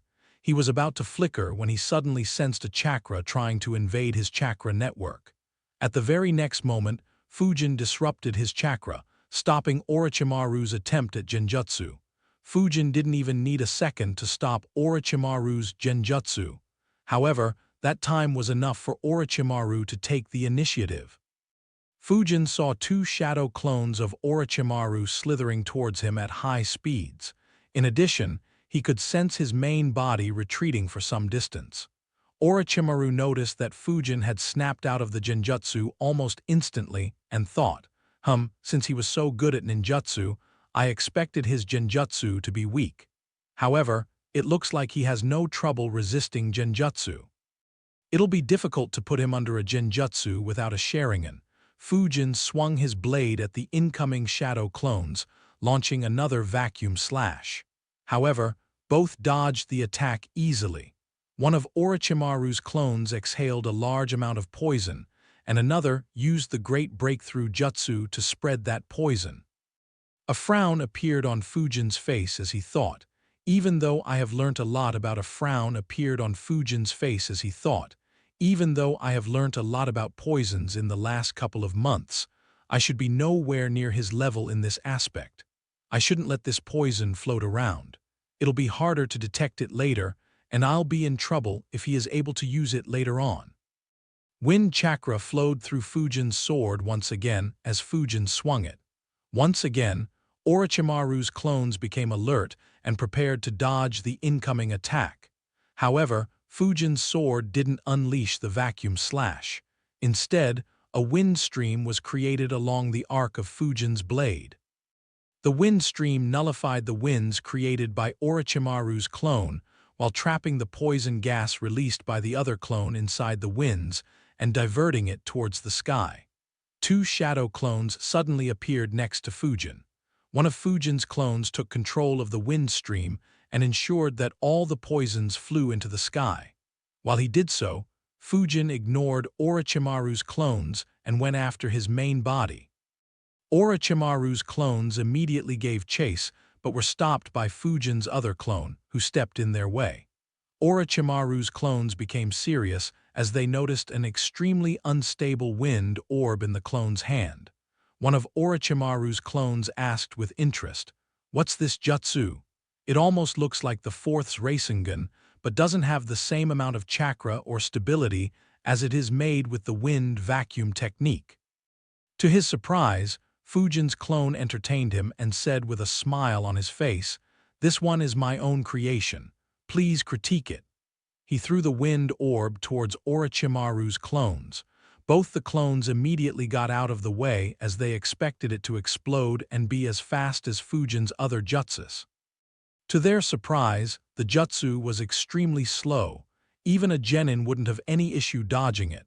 The same clone asked in a puzzled tone, "Is this another one of your time-wasting tactics?" Just as he finished asking his question, the wind orb exploded. 81 vacuum blades were launched randomly in every direction. Due to their proximity, Orochimaru's clones couldn't dodge in time and were dispelled. Fujin's clones were expecting the attack and dodged the waves. Even then, one clone dispelled himself while the other dispelled himself after ensuring that the poison wouldn't be an issue. Some distance away, Fujin and Orochimaru's main bodies were once again facing each other. A sly smile could be seen on Orochimaru's face as he said, not bad at all." Chapter 609, Orochimaru, the Genius. A sly smile could be seen on Orochimaru's face as he said, not bad at all. "You have surprised me, Fujin. I didn't expect you to be so good." Fujin smirked and teasingly asked, "Is that so? Can I also be considered a hidden expert then?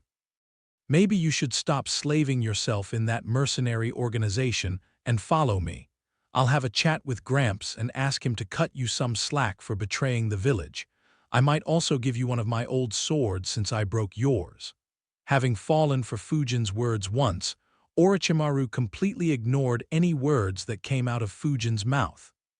Besides, even though Fujin destroyed Orochimaru's best sword, Orochimaru still had plenty of good swords. At the very least, he had more than a dozen swords better than the one Fujin was using. Not to mention, Fujin was still using his cracked sword instead of switching it with a better one. Orochimaru chuckled and said, "You are an interesting fellow. I'll admit, at least in terms of wind jutsu, you are far better than any ninja I have seen. However, even though specializing in a single aspect can make you stronger quickly, it also leaves a big flaw." Without any hand seals, Orochimaru slammed his hands on the ground as he loudly added, "No matter how lethal and sharp your wind jutsus are, there are several ways to neutralize them." As soon as Orochimaru's hands landed on the ground for a couple of 100 meters around him became very soft. Fujin obviously wouldn't wait for Orochimaru to be done with his setup. Vacuum cores appeared along the edge of his blade as he swung it again towards Orochimaru. In response, Orochimaru retreated backwards. However, he didn't retreat in a simple manner. A mud dragon formed on each and every spot where Orochimaru stepped on while retreating. Fujin's vacuum slash cut through the mud dragons with relative ease initially, but as it absorbed more mud, the vacuum cores became unstable, and the jutsu lost its form and fizzled out. Fujin's eyes widened temporarily. The surprise soon disappeared as a smile appeared on his face. He muttered softly, "Well, look at that. It seems like it was possible to use Earth Release in such a manner." Back when Fujin had just started to learn Earth Jutsus, he used to depend on the rank E Rock Shield Jutsu to defend himself.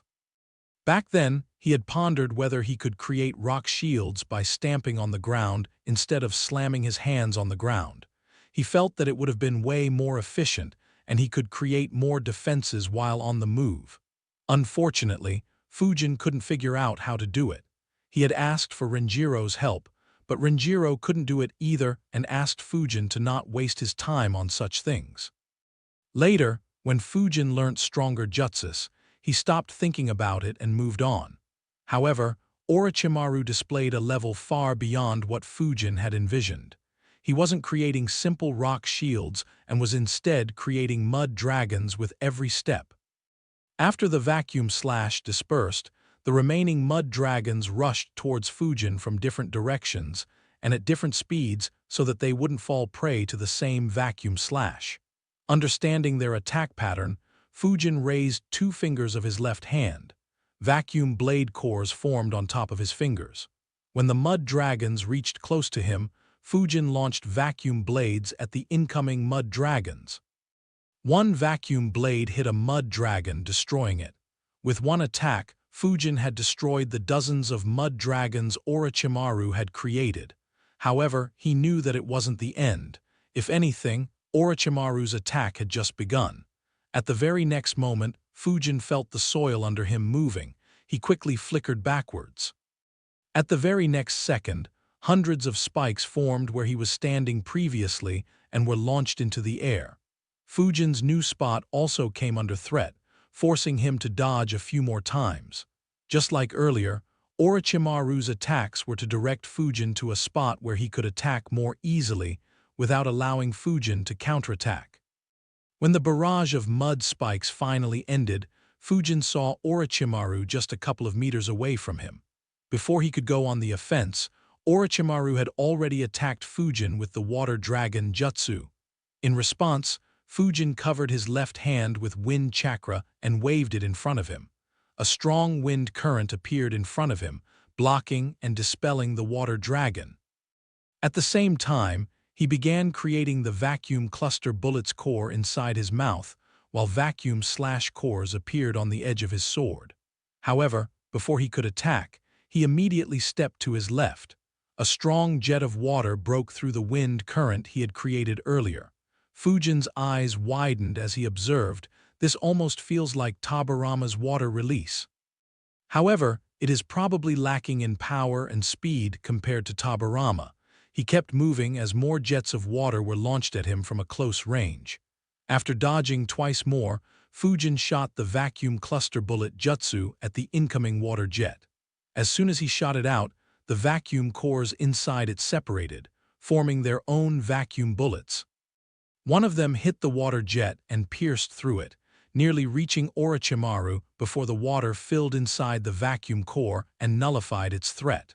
Of course, the water jet did nothing against the remaining vacuum bullets. A dozen of them pierced through Orochimaru's body. In addition, due to the sharp winds flowing between each vacuum bullet, Orochimaru was directly cut into pieces. However, there was no joy on Fujin's face. He had already sensed Orochimaru switching with a water clone after he blocked the water dragon jutsu. Fujin swung his sword in the direction of Orochimaru's real body. Unfortunately, the mud dragons rose into the path of the vacuum slash once again, filling up the vacuum cores long before the attack could reach Orochimaru. A frown appeared on Fujin's face as he realized, fighting him here is very restricting. Even though he can't harm me, I'm not able to do anything either as my vacuum jutsus are getting nullified due to the high amount of mud and water. My simple wind jutsus won't work much either. He can easily block them with mud and water. I'll need to create a distraction in order to actually land an attack. If I can't, I'll have to either retreat or use that technique. While Fujin's mind was rapidly forming a new plan, Orochimaru bit his thumb and slammed his hand on the ground. Fujin sensed 8 new chakras. Needless to say, all of them were large snakes. However, unlike normal summons, all of them were directly summoned underground. They moved towards Fujin through the mud grounds Orochimaru had created. Fujin noticed their movements and wondered, that's strange. He should know that his summons are easy pickings for me. Does he plan to use them as a sacrifice to bait me into making a mistake? Or does he think that they can stay safe just because they are underground? Even though the snakes moved towards Fujin, each one of them stayed at least a couple of dozen meters under the surface. Not one of them got above that level. Fujin pointed his index finger towards one of the snakes. A vacuum core with several vacuum cores inside it formed on the tip of his finger. Fujin fired the vacuum cluster bullet at one of the snakes while thinking, well, whatever your plan is, it doesn't matter. My vacuum jutsus can kill people hiding even a couple of 100 meters underground. Despite seeing Fujin's attack, a sly grin appeared on Orochimaru's face. As Fujin's attack drilled through the mud, the snakes underground felt the vibrations and moved at a rapid speed. Fujin's attack drilled through their previous location without hurting any snake at all. Fujin was beyond shocked. He could accept someone like Orochimaru dodging his attacks with ease, but he couldn't believe that those large snakes could dodge his vacuum jutsus. Seeing his expression, Orochimaru laughed and said, "Those are my special hunting pets. Even though your vacuum jutsus can pierce into the ground, they are well trained to dodge any attack drilling towards them. You can fire at them all day, but you won't achieve anything. Hee, you're in my hunting ground now. The only way out of here is straight to hell." Chapter 610, the technique I'll be known for. Hee, you're in my hunting ground now. The only way out of here is straight to hell. Fujin's expression didn't change. He hadn't expected snakes to have trained in this manner. However, on thinking for a bit, he felt that it made sense. After all, a snake's ability to feel the vibrations in the ground was known to be remarkable even in his previous world. Fujin thought, this truly is a terrible situation to be in. This environment is terrible for my wind jutsus. Unless I use my wind domain, there isn't anything I can do to counter him. Of course, that is unless I use my lightning jutsus. If I do so, I can change this battle in an instant and kill those snakes with ease. I might even be able to catch Orochimaru off guard. Unfortunately, I don't think I'd even be able to kill this body of his even if I managed to catch him by surprise, let alone the parts of his soul sealed in the numerous cursed seals. So there is no gain in exposing my lightning jutsus. Sigh. At the same time, Orochimaru was thinking, even though those snakes can dodge everything, his vacuum jutsus are very lethal and unique. If he can launch the jutsu that destroyed my clones at high speed, he might be able to kill them. Not to mention, it's hard to say which other vacuum jutsus he knows. However, after my words, he will be less likely to try killing them. Even though those snakes won't be able to harm him, they'll apply a lot of pressure as he'll need to keep an eye on them as well. With so much pressure, it's only a matter of time before he makes a mistake. As he was thinking, Orochimaru was radiating a massive amount of bloodlust. He didn't bother hiding how much he wanted to kill Fujin. He didn't want to see such a strong threat during the war. Without displaying any emotions on his face, Fujin replied, "I have to admit, your reputation is well deserved. I didn't think I'd be pushed so far. However, hehe." Fujin began laughing as he continued, "Don't forget where you stand. By now, your sensei would have already heard about your presence and should be rushing here. If you don't manage to kill me within a few minutes, it'll be your head that'll be rolling, ha ha ha." Orochimaru maintained his grin and said, while building up his chakra once again, "Don't worry, I'll kill you long before sensei reaches here." As soon as he stopped talking, Orochimaru spat out a large amount of water towards Fujin. However, this water wasn't normal water. Fujin could sense that there was a massive amount of yin chakra mixed in that water. Fujin looked at the incoming attack while thinking, sigh, that's what I get for reminding him to escape before Hiruzen arrives. After all, I won't be able to read his memories and get everything he has collected and researched if Hiruzen kills him here. Fujin slammed his hands on the ground. Earth release, earth wall jutsu, 3 layers of massive earth walls appeared in front of Fujin. Due to the environment Orochimaru created, the size and strength of the earth walls were much greater than normal. Immediately after, Fujin weaved a few hand seals and slammed his right hand on the ground. Earth release, swamp of the underworld jutsu, the ground, which had earlier been converted into mud by Orochimaru, now transformed into a swamp. Orochimaru's special snakes were all caught in the swamp as well. However, none of the snakes panicked as the swamp could neither harm them nor restrict their mobility. Orochimaru's water jutsu was stopped by the earth walls and the swamp absorbed a great amount of that water as well. Orochimaru was surprised. He thought, I knew he could use the earth wall jutsu, but when did he learn swamp of the underworld? Also, how is this going to help him in this situation? Does he want to reduce the density of the ground to attack them underground? But that won't work. Even though Akatsuki had managed to gather a lot of Fujin's information from Iwa, Kiri, and Kumo, they couldn't know that Hiruzen had personally guided Fujin and taught him fire and earth jutsus. Even though they weren't at the level of his wind release, Fujin could still use those elements effectively in battle. With 2 moves, Fujin had stopped Orochimaru's attack and created a setup to butcher the 8 snakes lurking under his feet. With the conditions set, wind chakra began flowing through Fujin's sword once again. However, it didn't sharpen its edge this time. Instead, a mini hurricane appeared around his sword. And on the outer part of this hurricane, vacuum blades were revolving at a very high speed. Orochimaru watched carefully while thinking, another application of the wind vacuum technique. How many techniques has he developed? To Orochimaru's surprise, Fujin stabbed his sword into the swamp. The snakes, who were hiding underground patiently, suddenly felt a lot of vibrations and danger. They immediately retreated. Unfortunately, before they could get away, the hurricane spread through the entire swamp and engulfed the snakes. The high-speed winds created several deep cuts on their bodies, but were unable to kill them. However, the vacuum blades that would appear occasionally could cut through their huge bodies with extreme ease.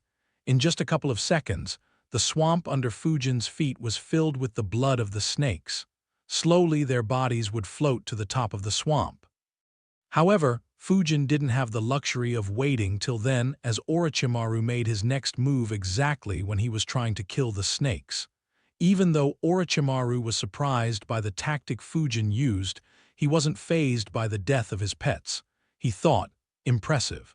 However, my summons have already accomplished their task. Suddenly, 8 mud clones of Orochimaru appeared very close to Fujin, surrounding him on all sides. Appearing in Orochimaru's snake form, all 8 of them slithered towards him at a high speed. Fujin was surprised as he hadn't detected any movements. He quickly analyzed, did he create those mud clones so close to me? How? I thought that the snakes would play a crucial role, but it looks like he just wanted them to distract me for a few seconds. Half of Orochimaru's mud clones shot air bullets at Fujin. 2 began creating spikes under his feet. The last 2 threw multiple shurikens with explosive tags attached to them and used shuriken shadow clone jutsu to increase their number to hundreds. The attack happened too quickly. Fujin was still using the sword hurricane jutsu when Orochimaru's mud clones appeared. He had to terminate the jutsu and pull out his swords. By then, the air bullets had already reached him. Fujin showed excellent dexterity and dodged all the air bullets. Unfortunately, a few air bullets hit his sword, a couple of them hitting right where it was cracked. With a loud cracking sound, Fujin's sword snapped into 2.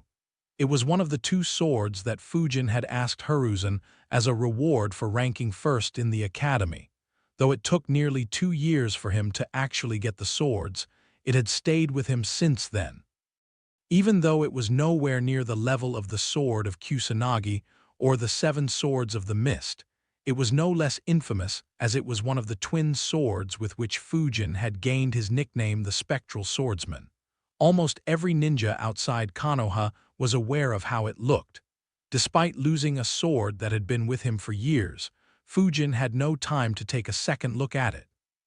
The reason for it was that the attacks by Orochimaru's clones had cut off all escape routes. The only way Fujin could dodge every attack and leave unharmed was by escaping with the Flying Thunder God Jutsu. And the speed of the attacks meant that Fujin had almost no time to put up a defense.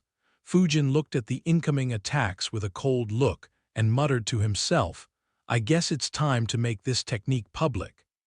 From today onwards, this will be the technique I'll be known for." While he was thinking, Fujin released a massive amount of chakra from his body. Orochimaru, who was looking for a way to enter the battle with his main body, was surprised by the sudden change and wondered, what is he up to this time? As soon as the chakra exited his body, it transformed into winds. The sudden winds knocked all the shurikens off course and hit the explosive tags, making them explode prematurely. They also stopped any force from the explosions from reaching Fujin. The winds also penetrated into the ground, dismantling every mud spike created by Orochimaru's mud clones.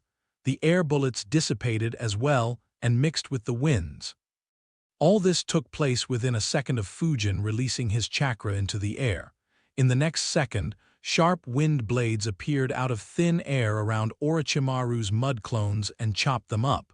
All of Orochimaru's clones were dispelled. The brand new technique piqued Orochimaru's interest. He wondered, what technique is this? How can he control winds in such an elegant and fearsome manner? In the next few seconds, the winds took the shape of a domain, covering everything within a 50-meter radius. As for Orochimaru's main body, he immediately retreated a safe distance after seeing what happened to his clones. He observed Fujin's technique carefully before laughing. Not bad. Not bad at all. However, with so much wind, aren't you afraid of getting burnt? Just like Fujin, Orochimaru built up a massive amount of his chakra. He poured nearly 5% of his chakra to supercharge his jutsu. Against the dome of wind protecting Fujin, Orochimaru exhaled his majestic destroyer flame jutsu. Just like earlier, it had a massive amount of yang chakra along with fire chakra. The flames entered into Fujin's wind domain and were further strengthened by the winds. In the blink of an eye, the entire wind domain was lit on fire. Standing in the center, all Fujin could see were flames. Even though Orochimaru couldn't see Fujin's face, he could imagine the shock on Fujin's face. Chapter 611. A shocking development. Majestic destroyer flame. Orochimaru was initially caught off guard by Fujin's wind domain. He had never seen a technique like that one. However, when he sensed Fujin's wind domain, he realized that it was made purely of wind chakra. Hence, he attacked with a massive supercharged fire jutsu, and even strengthened it with yang chakra to prevent Fujin from blowing the flames away before they reached the domain. As Orochimaru had expected, from the moment his fire jutsu touched Fujin's wind domain, it expanded at an extreme speed, filling up the entire domain in less than a second. In the Forest of Death, a fire dome with a radius of 50 meters appeared in the blink of an eye. Anko, who was the closest to Fujin and Orochimaru's battlefield, looked at it with shock and thought, "What the hell is that? And who used that jutsu?" Immediately after, a bitter smile appeared on her face as she realized he was right. "I wouldn't stand a chance against something like this.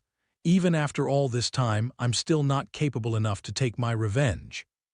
In the tower, Hoka and Renjiro were looking at the fire dome with a worried expression.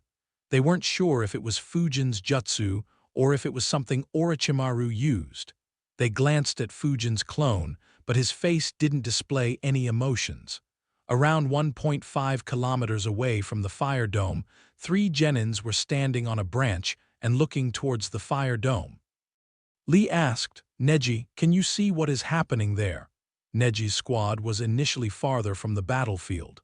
However, after realizing that a massive battle was taking place, they moved closer to investigate what was happening. Their current spot barely allowed Neji's Byakugan to see the fight. As Lee and Tenten looked at Neji, they were surprised to see his dumbfounded expression. Tenten asked, "Neji?" Neji snapped out of his thoughts and said with slight fear in his voice, "It's incredible. I didn't know that jutsus like these existed. Both of them are too strong." Unlike his canon self, Neji had seen guys sparring with Fujin regularly and understood that there was a vast difference between him and them. However, the glimpses that he caught in this battle were a real eye-opener. Despite being called as one of the most talented Hyuga, Neji understood that he wouldn't last even a second in such a fight. Lee asked, "Who is fighting?" Neji answered, "One of them is Fujin. His opponent is the one who used snake summons.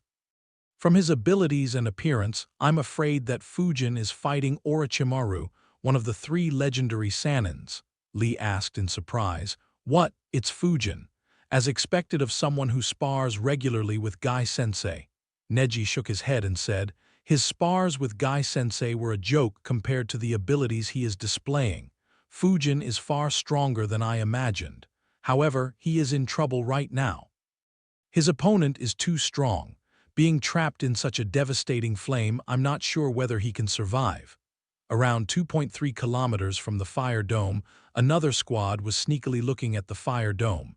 Ino asked, "What do you think that is, Shikamaru? The heat is so intense that I can feel it all the way here." Shikamaru replied, "First that massive snake and now this dome. The ones who are fighting definitely aren't genins. We should stay away from them." Ino and Choji nodded. Several kilometers away, Kurenai's squad was also looking at the fire dome. Akamaru whimpered in fear once again while Shino looked at his bugs and said, "My bugs are afraid to go near those flames." "That battle is very dangerous. It might be more dangerous than the Suna squad." Kiba nodded and said, "Yes, even Akamaru feels so. Man, I wonder what is happening there. Did someone hijack our Chunin exams?"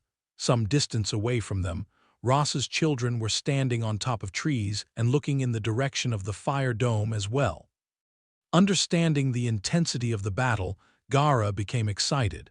He wanted to move there, but both Temari and Kankuro noticed his change. Kankuro immediately said, "Gaara, control yourself. We already have our scrolls and don't need to go there." Temari immediately added, "That's right, Gaara, don't forget our father's words." Hearing his siblings, Gaara calmed down slightly. Temari looked at the fire dome again and said in a very soft voice, "Besides, seeing the massive snake that was summoned earlier, there is no doubt that one of the ninjas fighting is Orochimaru. Seeing that massive wind jutsu earlier, his opponent should be Suzuki Fujin. Orochimaru might be trying to eliminate him before." Her voice was so soft that only her brothers could hear it. Both understood what she was implying. As for the genin who was the closest to the fire dome, Sakura looked outside her hiding spot with fear. She muttered, "What is happening there? How can ninjas fight like this? Wake up soon, Sasuke Naruto." Every genin squad that was still alive looked towards the fire dome and had similar reactions. None of them imagined that such a high-level battle would happen during their Chunin exams. The only exception was Kabuto, who thought, as expected, Orochimaru-sama wants to eliminate Fujin here. That said, considering that he has survived for so many minutes, Fujin is likely far stronger than I speculated. What is that? It had only been a few seconds since they saw the fire dome when a change took place that shocked everyone who was looking at it. Neji exclaimed in shock, "Impossible! How can something so powerful be created so quickly?" However, the one who had the most intense reaction wasn't Neji. Instead, it was Temari, who couldn't help but exclaim loudly, "That's impossible! How can that appear here?" Kankuro had a grim expression as well as he looked with fear in his eyes. A few seconds ago, Fujin was standing at the center of the wind domain, seeing flames spreading throughout it. However, unlike what Orochimaru imagined, there was no fear or panic on his face. Instead, he looked offended as he thought, "I admit that I couldn't find a way to deal with Kasama and Nagato's ability to absorb chakra. But do you really think I would use this technique without having dealt with such an obvious weakness under Fujin's control?" The winds began flowing in a particular manner within his wind domain. Outside the wind domain, Orochimaru frowned as he saw the winds gathering most of the flames within it and containing the fire within a certain path inside the domain. He muttered, as expected, he wouldn't leave such an obvious flaw. Suddenly, his eyes widened as he observed, "That's..." Soon, a grin appeared on his face as he realized, "I see he utilized my jutsu in such a manner." He, Rasa would explode in rage if he saw this. As the winds took control of the flames within the wind domain, they took the form of a dragon made of wind, fire, and yang chakra. The three elements mixed together extremely well and formed something that hadn't been seen in the ninja world for over a decade. Even Renjiro, Hoka, Anko, and the Anbu observing the fight were shocked as the fire dome disappeared, and a massive scorched dragon appeared in the skies. Even though Fujin still hadn't managed to fuse fire and wind chakra accurately within his chakra network, he was very close. He could easily replicate the effects by merging the two elements outside his body. Normally, that wouldn't be very powerful and a lot of chakra would be wasted. However, this particular scorched dragon was made of 5% of Orochimaru's chakra along with a considerable amount of Fujin's chakra.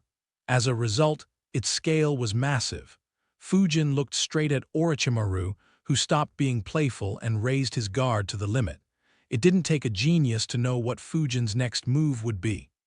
He controlled the entire scorched dragon and launched it at Orochimaru without holding anything back.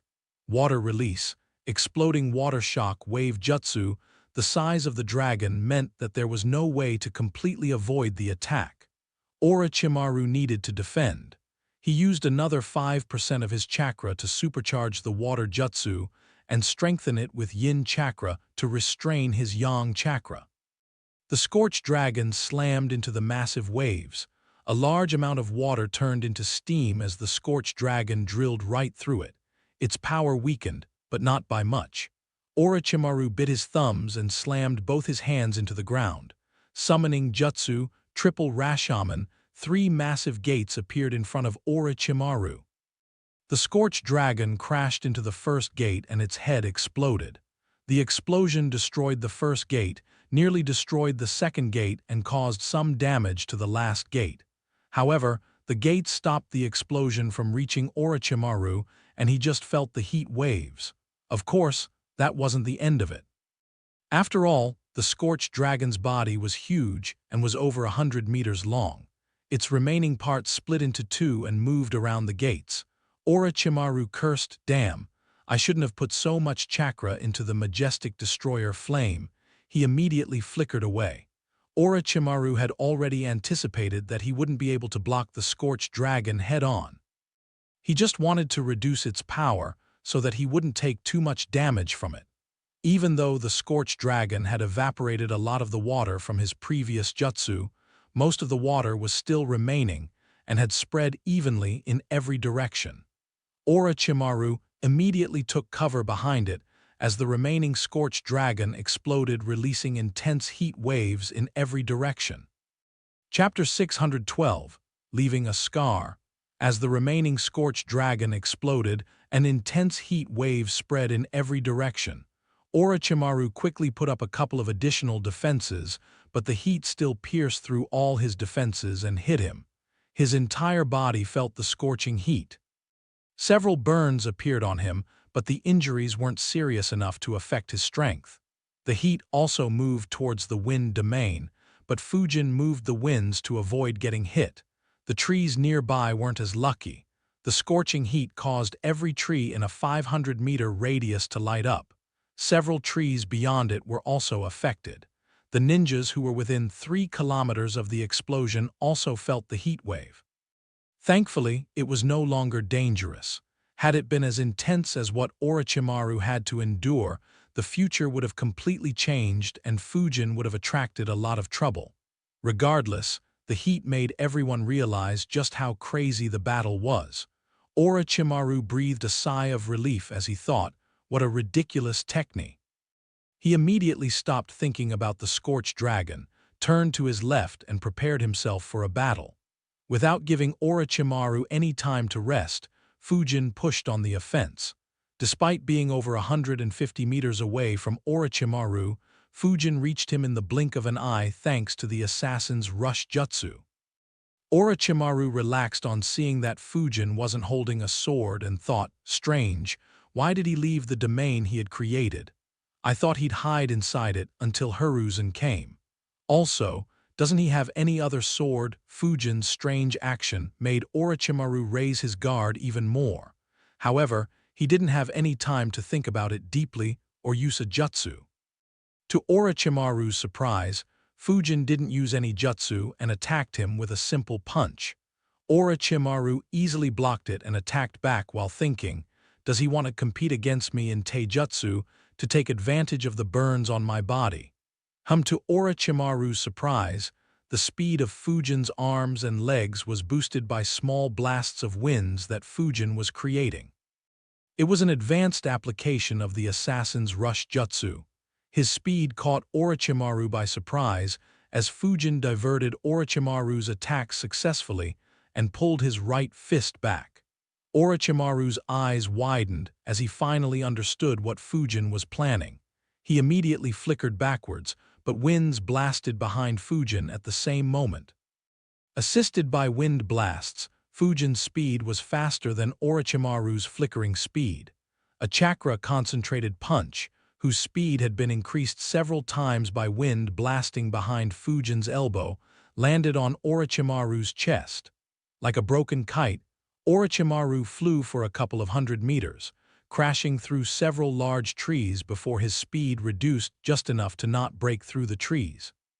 His body was stuck halfway into a large tree which was already burning due to the heat wave, making it seem like he was being cremated. His chest was a mess as his rib cage had been pulverized. His internal organs were severely damaged as well. However, that wasn't what worried Orochimaru. What worried him was the fact that he sensed Fujin right above the tree he was stuck in and preparing a wind jutsu. He quickly freed his arms from the tree and made a hand seal. Wind release, vacuum serial waves jutsu. Fujin used his wide-range vacuum jutsu in order to ensure that Orochimaru wouldn't be able to dodge it. The jutsu hit the tree and the surrounding area, cutting the tree into small pieces and covering the ground in scars. Hundreds of nearby trees were cut into small pieces as well. However, there was a frown on Fujin's face. Fujin thought he escaped. As expected, he had set up a reverse summoning jutsu in advance. Wait a minute. While fighting against Orochimaru, Fujin kept his space-time sensing technique active the entire time. Fujin could easily cover the entire Konoha with his space-time technique by now. However, He had only kept it active in the Forest of Death in order to not be distracted. The reason why he covered the entire Forest of Death was to ensure that he didn't accidentally kill anyone nearby. After all, several ninjas who would become major players later were participating in the Chunin exams. Fujin thought, just when Orochimaru's chakra signature disappeared, I sensed a disturbance in space-time. Did he set up a reverse summoning spot inside the Forest of Death? Around 2 kilometers away, Orochimaru's injured figure appeared. Next to him was his shadow clone. The clone dispelled immediately to transfer the chakra back to his main body because Orochimaru's chakra reserves were very low. Orochimaru immediately shed his skin to recover from the deadly injuries. While doing so, he thought, I had set up several escape routes in case Sensei knew about my plans and set up traps for me. To think that I'd be forced to escape from Fujin.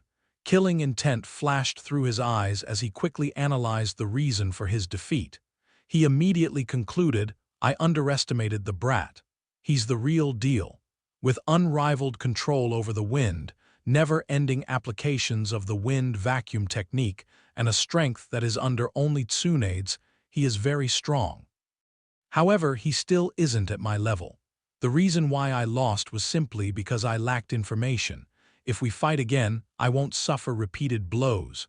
As Orochimaru was shedding his skin, 2 groups noticed him. The first one was Kabuto's squad. Kabuto was around 50 meters away from Orochimaru and had detected his sudden appearance. He observed Orochimaru from a distance, and shock appeared on his face as he thought, impossible. Such injuries. Did Fujin defeat Orochimaru-sama? Is he this powerful? Or did the Hokage reinforce him? Almost instinctively, Kabuto wanted to go and heal Orochimaru. However, he controlled himself while thinking, no, Orochimaru-sama still needs me to be undercover. Besides, Orochimaru-sama will recover in no time. What the?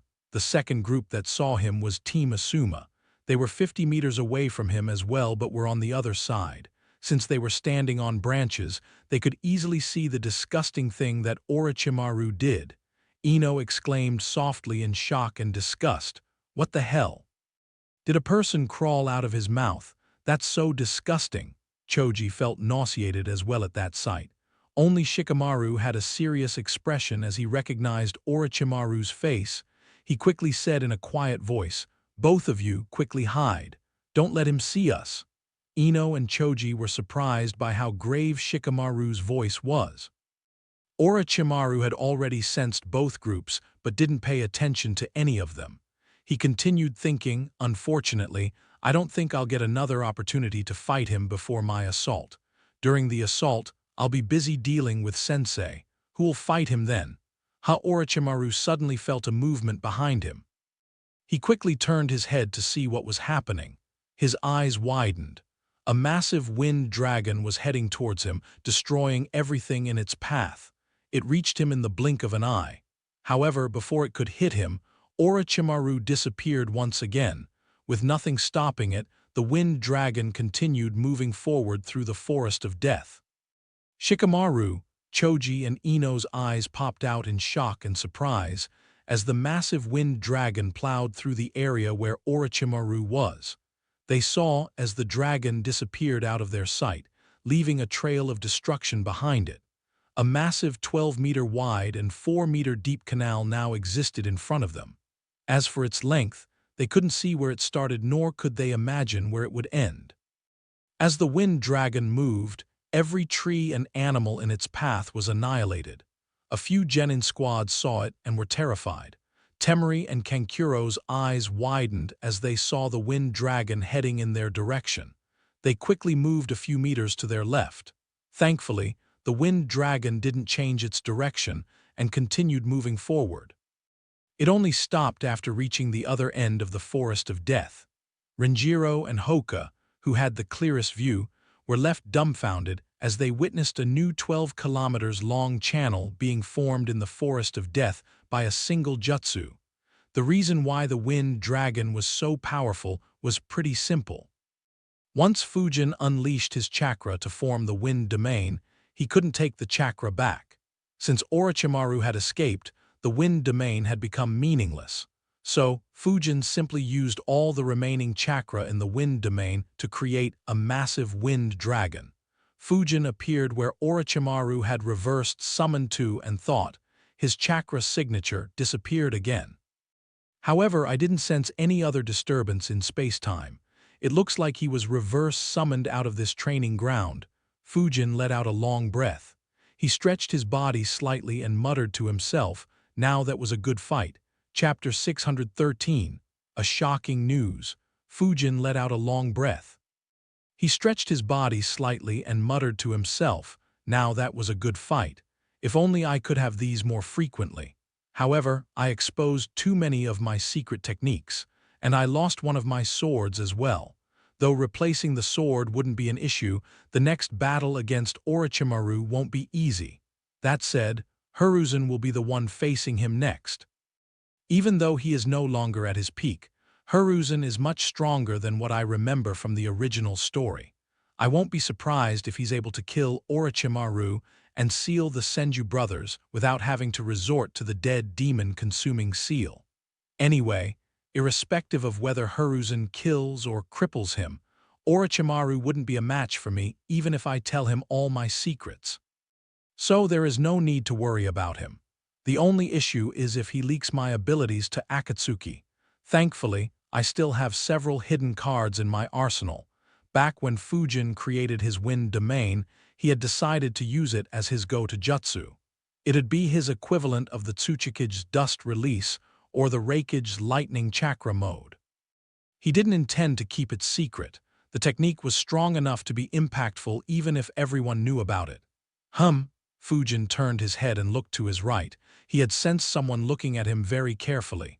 His eyes glowed as he observed, Kabuto is here as well. I wonder if Orochimaru planned to meet him here. Oh well, it's good that he didn't come to heal Orochimaru. Else things might have gotten complicated. Seeing Fujin looking at him, Kabuto immediately returned to acting as an ordinary genin and looked respectfully at Fujin. However, his thoughts were anything but ordinary. His chakra level should be very low after his fight with Orochimaru-sama. Should I try to assassinate him using my disguise? Kabuto thought for a few seconds before deciding. It's too risky. He won't drop his guard after facing Orochimaru-sama. Not to mention, the Hokage should be on his way here as well. I'll keep my focus on Sasuke for now. Fujin ignored Kabuto and glanced at the Ino-Shika-Cho trio before disappearing. The trio were holding their breath as they couldn't believe what had happened earlier. As soon as Fujin disappeared, they released their breath and sat on the branches. Choji muttered, "That was scary. Who knew our proctor would be this powerful?" Ino nodded and said, "Yeah, but that was so cool. Did you see that dragon? It ate that disgusting creep in the blink of an eye. And the way he suddenly appeared there out of thin air was so cool too." Also, she looked towards the canal left by the wind dragon and said, "I can't see where it starts and where it ends. How long do you guys think this trench is?" She looked at her two teammates before noticing something off. She quickly and quietly asked, "Shikamaru, is everything all right?" Shikamaru snapped out of his thoughts and said, "Suzuki Fujin. A few months ago, I heard my father saying that he is a fearsome ninja. I didn't think he'd be this strong. To be honest, I don't think my father knows that he's this strong either. The ninja we saw earlier was Orochimaru, one of the 3 legendary Sanins. The massive fight we noticed earlier should have been between the 2 of them." Ino and Choji were surprised. Both were aware of Konoha's legendary Sanins. Ino and Choji were surprised. Both were aware of Konoha's legendary Sanins. Ino asked in surprise, "That was the rogue Sanin. What was he doing in the Chunin exams? Also, does it mean that our proctor killed one of the legendary Sanin?" Shikamaru shook his head and said, "No. From what my father said, it is extremely difficult to kill Orochimaru. He should have escaped somehow. Irrespective of whether he's dead or escaped, it means that he was defeated by Suzuki Fujin. This is huge. I'm afraid that something big is about to happen soon." Ino and Choji were surprised by Shikamaru's words. Ino, in particular, was very impressed by Fujin. A few kilometers away, Kiba looked at the canal left behind by the Wind Dragon and asked fearfully, "What was that?" First that massive fire dragon and its explosion, and then that massive wind dragon. "What the hell is happening in this absurd forest?" Shino said. "I'm not sure, but we better get to the tower soon." Hinata nodded in agreement. Some distance from them, two figures crawled out of the soil. Their faces and clothes were completely covered in dust and soil. Gaara stood next to them without a single speck of dust on him. Kankuro cursed. "Which fucking bastard shot that wind dragon? If it was directly targeted at us, we might have died." Temari wasn't angry about being covered in soil. Instead, she wondered aloud, how could a wind dragon be so strong? How much chakra was poured into it? I haven't seen anyone in our village creating something like this. Kankuro immediately said, "We can wonder about that later. Let's go to the tower. I don't want to spend another minute in this fucked up forest." Just like Kurenai's squad, they began moving towards the tower as well. Closer to where the battle had happened, Tenten asked in surprise, "Neji, what was that? Why did two dragons appear out of nowhere? What happened in the fight?" Lee was curious as well because all the two could see was Neji's shocked expression. Neji finally took a deep breath and said, "The fight is over. Orochimaru escaped." Both those dragons were used by Fujin. He won the fight. Both Lee and Tenten were shocked. While they were aware that Fujin was strong, neither expected him to defeat a Sannin, especially Tenten, who wanted to be a legendary kunoichi like Tsunade. Neji wasn't the only one who witnessed the battle. Hiruzen had deployed a few Hyuga elite jounins to keep an eye on the training grounds during the exam. They saw the same thing as Neji and looked at each other with shocked expressions. Back in the tower, Hoka asked, "What happened in the battle? And what were those two dragons and that fire dome?" Fujin's clone shrugged and said, "I didn't receive any memories from any clones. Wait for my main body to arrive here." Hoka and Renjiro could only wait helplessly. Anko and the Anbu ninjas were waiting helplessly as well. They all wanted to know what was happening. Apart from a few who were with the Hyugas, the rest were clueless. Though they would have risked their lives to find out what was happening and help Fujin if he needed their help, none of them wanted to do so since Fujin had explicitly asked everyone to stay away. Suddenly, winds began moving strangely around all the observers except the genins. The winds quickly took Fujin's form. Anko looked at him with curiosity. She and the rest were about to ask the status of the battle when Fujin's wind clone said, "The battle is over. Orochimaru has escaped. Stop the fire from spreading and extinguish it. You can return to your duties after doing so." The eyes of Anko and the Anbu ninjas widened in shock. None of them had expected such an outcome. Before they could ask anything, Fujin's clones dispersed. Anko muttered in disbelief, "Did Fujin defeat Orochimaru? How is he that strong?" Anko couldn't believe it. As someone who was trained by Orochimaru, she knew how insanely strong Orochimaru was. She knew that he had too many tricks under his sleeve. For him to be defeated by a 16-year-old ninja was too outrageous to believe. However, she couldn't deny the facts in front of her. She quickly moved towards the area where the battle had happened to investigate. As for the Anbu and other ninjas, they quickly began controlling the fire. Unfortunately, the fire was too large and was spreading too rapidly for them to even control.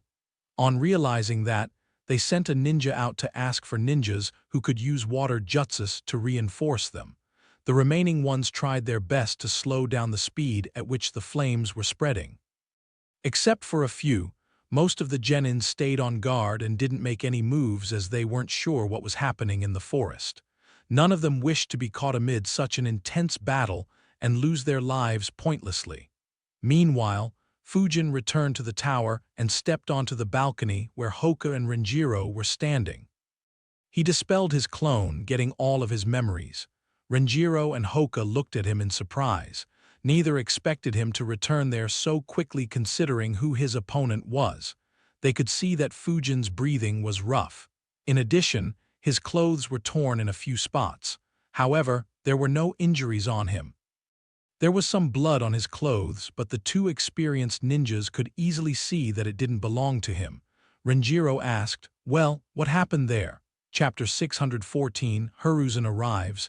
Renjiro asked, "Well, what happened there?" A smile appeared on Fujin's face as he said, "It's over for now.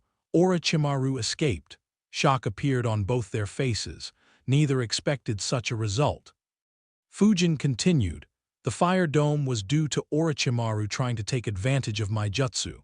The following two dragons were my attacks." Fujin let out a tired sigh and added ruefully, "It's a shame that his body was far more weird than what I was told. He could heal perfectly from any injury no matter how serious it was. Otherwise, I could have killed him with that initial explosion. Anyway, he escaped using the reverse summoning jutsu." Both Renjiro and Hoka sucked a cold breath simultaneously, their eyes wide with disbelief. At the same time, Hiruzen reached the Forest of Death. Despite Fujin's words, Renjiro couldn't believe what he was hearing. Unlike Hoka, he was well aware of how terrifying Orochimaru was. Be it ninjutsu, taijutsu, genjutsu, kinjutsu, or any other skill, Orochimaru excelled in everything. Even the ones who specialized in any of those skills couldn't compete with him. Even in his wildest dreams, Renjiro could never imagine that someone like that would be defeated by his 16-year-old student. He muttered to himself, "I knew that he would surpass me, but I never thought that he would surpass me so quickly and by such a large degree." Pride appeared in Renjiro's eyes as he looked at Fujin again. His student had defeated Orochimaru. He wanted to go out with his friends and brag about this fact. Unfortunately, the situation forced him to stay put. After all, someone like Orochimaru was dangerous even if he was defeated. Hoka had a complicated feeling. On one hand, he was happy that Fujin had grown so strong. On the other hand, he became slightly depressed, as Fujin had left him behind by such a large margin. Even though Fujin was always stronger than him, he hoped that he'd be able to reduce that gap with time. However, he understood that their gap had become so large that the chances of him bridging it were getting lesser every passing day. Renjiro quickly controlled his emotions and looked towards the place where the fight had happened. He saw the massive fire and noticed a few water jutsus being used. He asked, "Should I go to help control the fire?" Fujin shook his head and returned inside the building to sit down. He said, "No need. My chakra reserves are very low. If Orochimaru has someone assisting him, I'll need you two to help me until I can recover my chakra." Thankfully, Orochimaru's chakra levels should be worse than mine, so he is unlikely to attack again in a short while. Renjiro understood and nodded. Compared to a forest fire, Fujin's safety was much more important. While the three of them were talking, Hiruzen reached the Forest of Death. Fujin's clone had sent Fumito to inform him, while Anko had sent a few Chunins. The Chunins sent by Anko reached earlier because she had sent them a couple of minutes earlier, and they had to travel 10 km less. Hiruzen was about to leave when Fumito reached there and informed him about Fujin's message. As a result, Hiruzen stopped and summoned a few Anbu squads, which took another couple of minutes. With 5 Anbu squads and his Anbu guards, Hiruzen reached the Forest of Death in just 4 minutes. However, when he reached, he couldn't sense any battle happening. Instead, he just saw the smoke rising from the forest fire. He looked towards it and thought, "Why am I getting a weird feeling?" Fumito immediately informed. Lord Hokage, Fujin, and Orochimaru were fighting around the spot where the fire is. Hiruzen nodded and said, "Let's go and see." They were about to move towards the fire when they noticed an Anbu ninja running towards them. On seeing Hiruzen, the Anbu quickly moved towards them and said, "Lord Hokage, it's good that you have arrived here. We need reinforcements to curtail the massive forest fire." Hiruzen immediately said, "Forget the fire. What about Orochimaru? Wasn't he fighting against Fujin? Where are they?" The Anbu ninja quickly answered, "The battle ended a couple of minutes ago. Council member Fujin won the battle. Orochimaru was critically injured and escaped using reverse summoning jutsu. I'm not sure where Fujin is, but I think that he returned to the tower." His words shocked every single person in their group, including Hiruzen. All of them were prepared for a life-and-death battle. Many of them were worried that Fujin might die. However, not a single one imagined that Fujin would defeat Orochimaru before the reinforcements reached him. The Anbu ninjas and the Chunins sucked a cold breath. None of them could believe the words they just heard. One of them even asked, "Are you telling the truth?"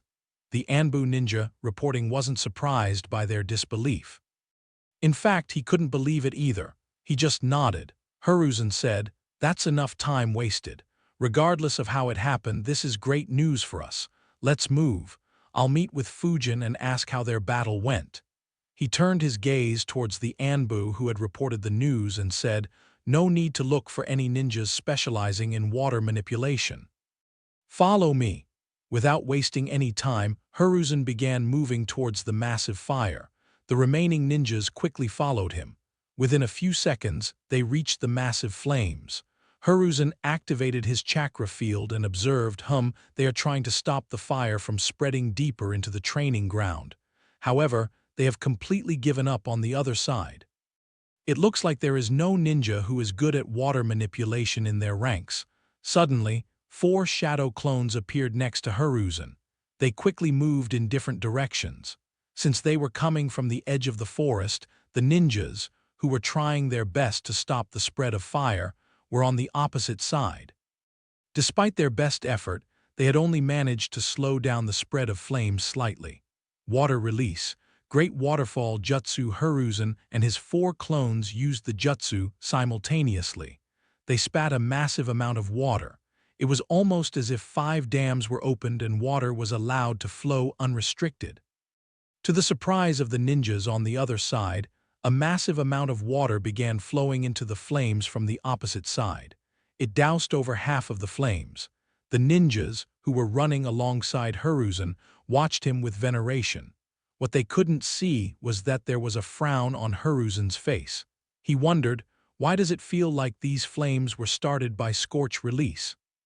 Also, I can sense very high amounts of yang chakra mixed in these flames even though the fire is spreading due to the vegetation.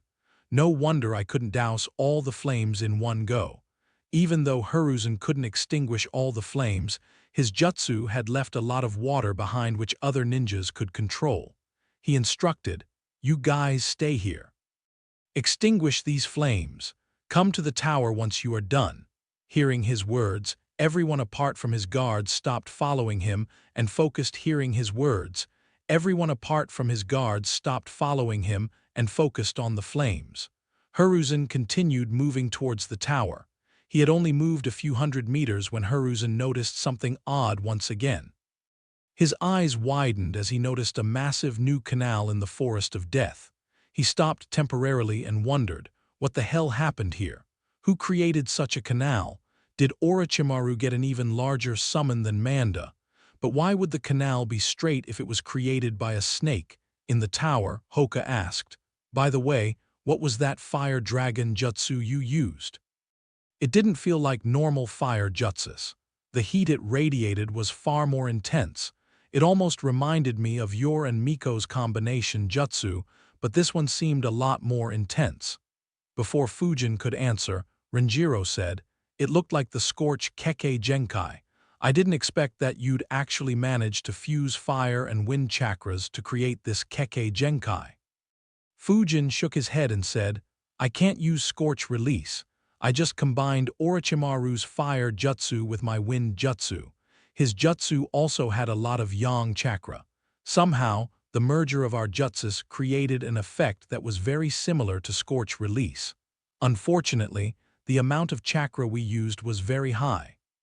Using it in a battle just by myself isn't feasible for the time being." Renjiro's eyebrows twitched. He thought, when he was young, he used to always ask me for new jutsus. He even pestered the old man for chakra blades. However, I didn't think he'd begin using the enemy's jutsus to strengthen his attacks and send it back at the enemy. Suddenly, Fujin, Renjiro, and Hoka looked towards the balcony. Moments later, Hiruzen and his Anbu guards arrived. Seeing that Fujin was all right, Hiruzen sighed in relief. He was worried that Orochimaru would injure Fujin seriously. Before Hiruzen could express his relief and express his concern, Fujin looked at him, sighed tiredly, just like Hiruzen usually did, and said, "You're late, Grandpa. I had to fight that snake just by myself. It was so scary." Chapter 615, Hiruzen's Nightmare. "You're late, Grandpa. I had to fight that snake just by myself. It was so scary." Hiruzen's left eyebrow twitched in annoyance. All his good feelings disappeared in the blink of an eye. He muttered to himself, "Scary. Does this brat know what fear even means? Where are your injuries? Did Orochimaru take pity on this brat? Or did this little devil somehow manage to convince Orochimaru to give up violence and accept a beating as a punishment for leaving Konoha?" No one was more clear about Orochimaru's strength than Hiruzen. Unlike the rest, who had come to terms with this unbelievable feat, Hiruzen still had some doubts. Knowing Fujin's nature and his cunning tongue, Hiruzen strongly suspected that Fujin caused him mental damage instead of physical damage. He looked at Renjiro and Hoka and said, "You two, assist in clearing out that fire. I helped out a bit, but there is still a lot left." Renjiro and Hoka nodded and left immediately. Hiruzen glanced at his guards and they followed them. With just the two of them in the room, Hiruzen said, "Now that we are alone, tell me everything that has happened since the second round started. Also, tell me why Orochimaru targeted you." Fujin raised an eyebrow and asked, "Didn't you see it in that crystal ball, P?" Hiruzen's eyebrows twitched in annoyance once again as he understood what Fujin was initially saying. He shook his head and said, "No, there were seals in the Forest of Death to stop my technique. I guess Orochimaru placed them there beforehand." Fujin was surprised. He thought, "Oh, so those were the seals I sensed earlier. Makes sense, I suppose." He looked at Hiruzen and said, "Orochimaru entered the Chunin exam disguised as a Kyusa-genin. He didn't target me, at least not initially. His target was Kakashi's squad, or more specifically Uchiha Sasuke. He used the 5-element seal on Naruto to cut off his access to Nine Tails chakra, and he planted his curse seal on Sasuke, just like the one that is on Anko's neck." Hiruzen's eyes widened in surprise. He muttered, "So his goal was Sasuke. That's troublesome." Hearing Sasuke's name, Itachi's face appeared in his mind. Remembering Itachi's sacrifice and words, Hiruzen didn't want to see his little brother suffering. Unfortunately, the situation was very complicated. He asked, "If they were his target, why did he fight you?" Fujin shrugged and answered, "My clone had found him and Rasa's youngest son suspicious. So I was planning to keep an eye on the two of them. Unfortunately, Orochimaru made his move very quickly. By the time I discovered his attack, he had already placed the seal on Sasuke. I threw Kakashi's squad to a safe place, then engaged against him and sent messengers to you so that we could eliminate Orochimaru here and solve this headache for good. Unfortunately, that bastard was too slippery and he recovered from every injury with ease." Hiruzen was surprised by Fujin's words. He asked, "Is it true that you injured him and forced him to retreat?" Fujin answered, "Somewhat. I managed to injure him thrice. Once in a way that would have injured any normal ninja a lot and reduced their fighting ability sufficiently for me to kill him or her, and twice with what should have been mortal wounds. Unfortunately, he just shed his skin all 3 times and completely recovered each time. Before he escaped, he had already used that technique to get rid of his injuries. As for why he escaped, that should be because he was running low on chakra and the fact that you'd be reaching our positions in a minute or two." Even though Hiruzen nodded without showing much expression on his face, he was shocked. He thought, "He forced Orochimaru to use that technique thrice? I never expected Fujin to be able to injure him critically even once. I only expected him to keep Orochimaru at bay and keep him occupied till I arrived. Even though I rate Fujin's talent and skills quite highly, did I still end up underestimating Fujin's strength? Or has Orochimaru's strength digressed since he left the village? However, how could that happen?" Hiruzen quickly said, "Describe everything in detail about your fight." Fujin nodded. Since Orochimaru had already witnessed his abilities, there was no reason to hide it from Hiruzen. Besides, Fujin had noticed quite a few pairs of eyes observing them during the ending stages of the battle. So, it was inevitable that some of his skills, especially his wind domain, would be known by others. Of course, Fujin didn't mention things like his space-time sensing technique or the words he spoke during the fight. As Fujin mentioned the details, a peculiar expression appeared on Hiruzen's face. He wondered, is this how he always fights? I thought he was shameless only when it comes to money and jutsus. However, he's shameless even in battle. First, he baited Orochimaru and exploded his shadow clone to critically injure him. Then he attacked Orochimaru again before he could completely recover and injured him once again. Finally, he used his wind domain to bait Orochimaru into using a massive fire jutsu and defeated Orochimaru using his own attack. Even though Orochimaru had a disadvantage in terms of information, he lost due to being outplayed in tactics. Even in my long career, the number of battles more peculiar than this that I heard of could be counted with my fingers. If this is how he always fights, I can imagine what a nightmare he'd be on the battlefield. Hiruzen was seriously impressed.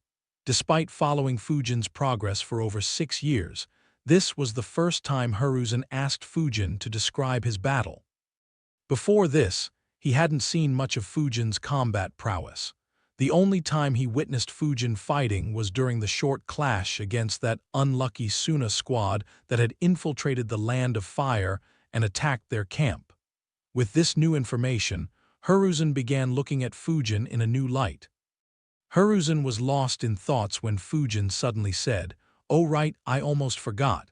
When we were fighting, I destroyed his sword of Kusanagi." "You did what?" Hiruzen exclaimed in shock, nearly jumping from his chair. Hiruzen thought the sword of Kusanagi broke. Even Enma doesn't like getting hit by that sword. How did he do it? Fujin nodded and said, "Yeah, I managed to catch him by surprise with my vacuum/jutsu."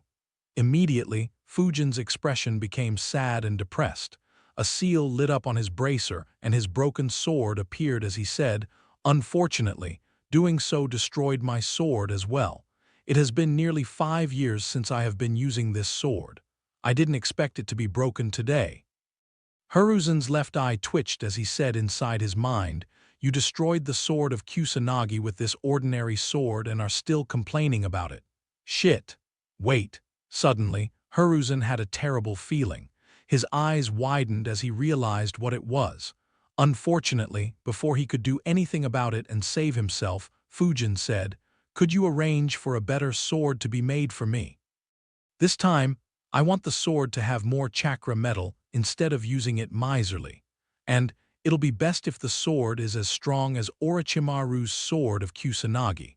If I can have a blade that is as strong and sturdy as it was, then I won't need to worry about ever losing due to having a weak sword." Hiruzen cursed internally. Shit, I knew it. He was so generous with the information because he wanted a new sword from me. And what does he mean by adding chakra metal miserly? His swords are excellent. They cost me millions of ryo and ate into a lot of the money I won by gambling on him. Most importantly, he asked me for pure chakra metal swords when he had just graduated from the academy. Now that he has defeated Orochimaru, which swords will he ask? Hiruzen was terrified to think of the answer. Knowing Fujin, he knew it'd be something that even selling both his kidneys wouldn't be enough. He quickly said, "I can arrange the top blacksmiths for you. However, you're no longer as young as you were 6 years ago. So you'll pay for it yourself."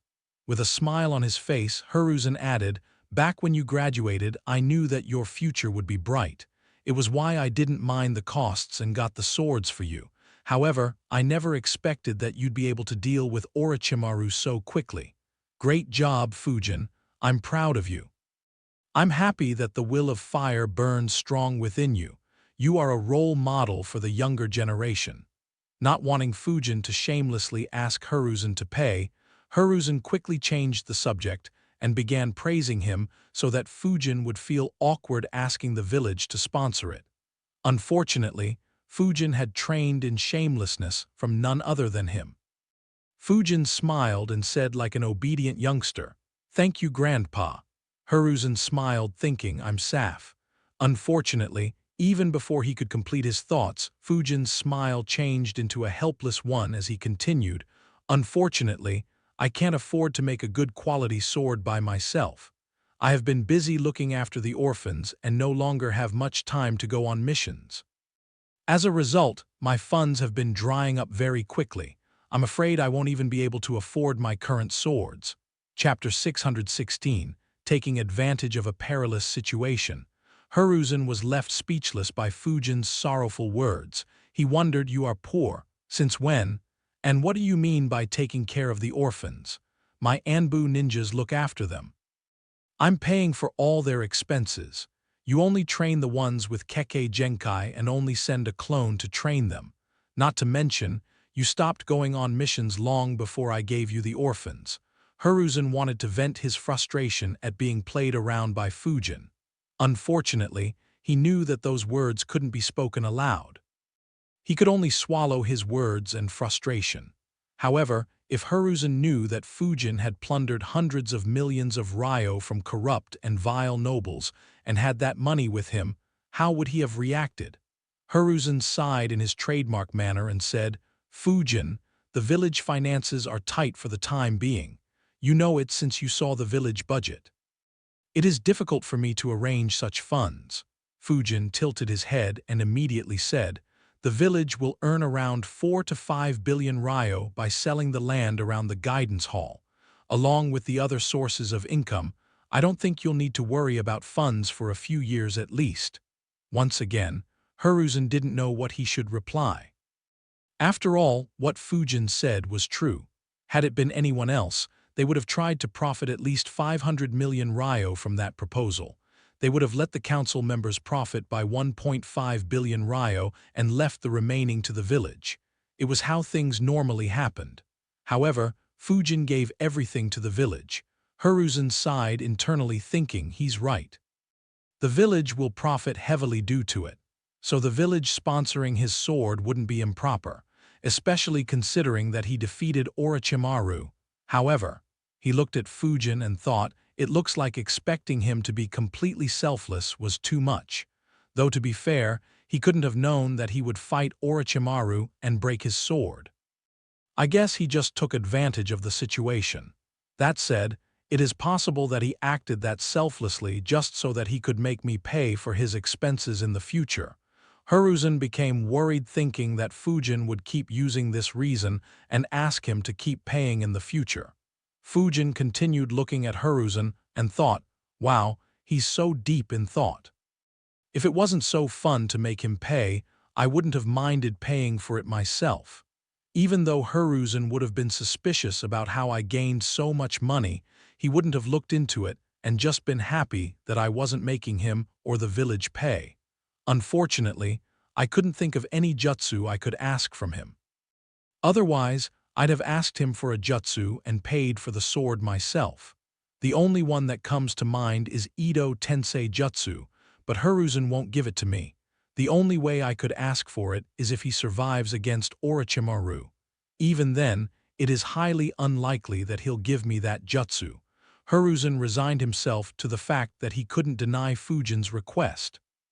He said, making a sword as good as the sword of Kusanagi is more or less impossible. I don't know any living blacksmith who could do it. Lower your requirements a bit. Fujin thought for a bit and said, in that case, could you make me a sword equivalent to the blade of the thunder spirit which Lord Second had created? If I can get a similar sword that helps in controlling winds, it'll be very helpful to me. Hiruzen's left eye twitched again as he angrily thought, even 5 billion ryo won't be sufficient for that. He immediately replied, unfortunately, that is even more impossible. Sensei had found the materials required to create the sword by himself. I'm not sure where and how he found those materials. Unless you have the materials that could create such a sword, no one can make one. Fujin sighed and said, that's a shame. Oh well, I guess we can just stick to the basics then. Hiruzen asked, which means, Fujin replied, a sword majorly made of chakra metal and materials that make wind chakra flow easier while making the sword as hard as they can. Hiruzen sighed internally. That'll probably cost the village around 200 to 300 million ryo. Sigh, I do so much for the village, Hiruzen said. All right, I'll see what I can do. Anyway, did you find out the reason why Orochimaru targeted Sasuke and why he did it in the Chunin exams instead of any other time? Fujin shook his head and answered, unfortunately, he didn't say. The only thing I can say is that he wasn't here to kill the genins. He had plenty of time to kill them, and I would have a very difficult time trying to keep them alive had he targeted them during our battle. His goal should have been the cursed seal he put on Sasuke. Though looking at the bloodlust he was radiating, he probably wanted to kill me as well.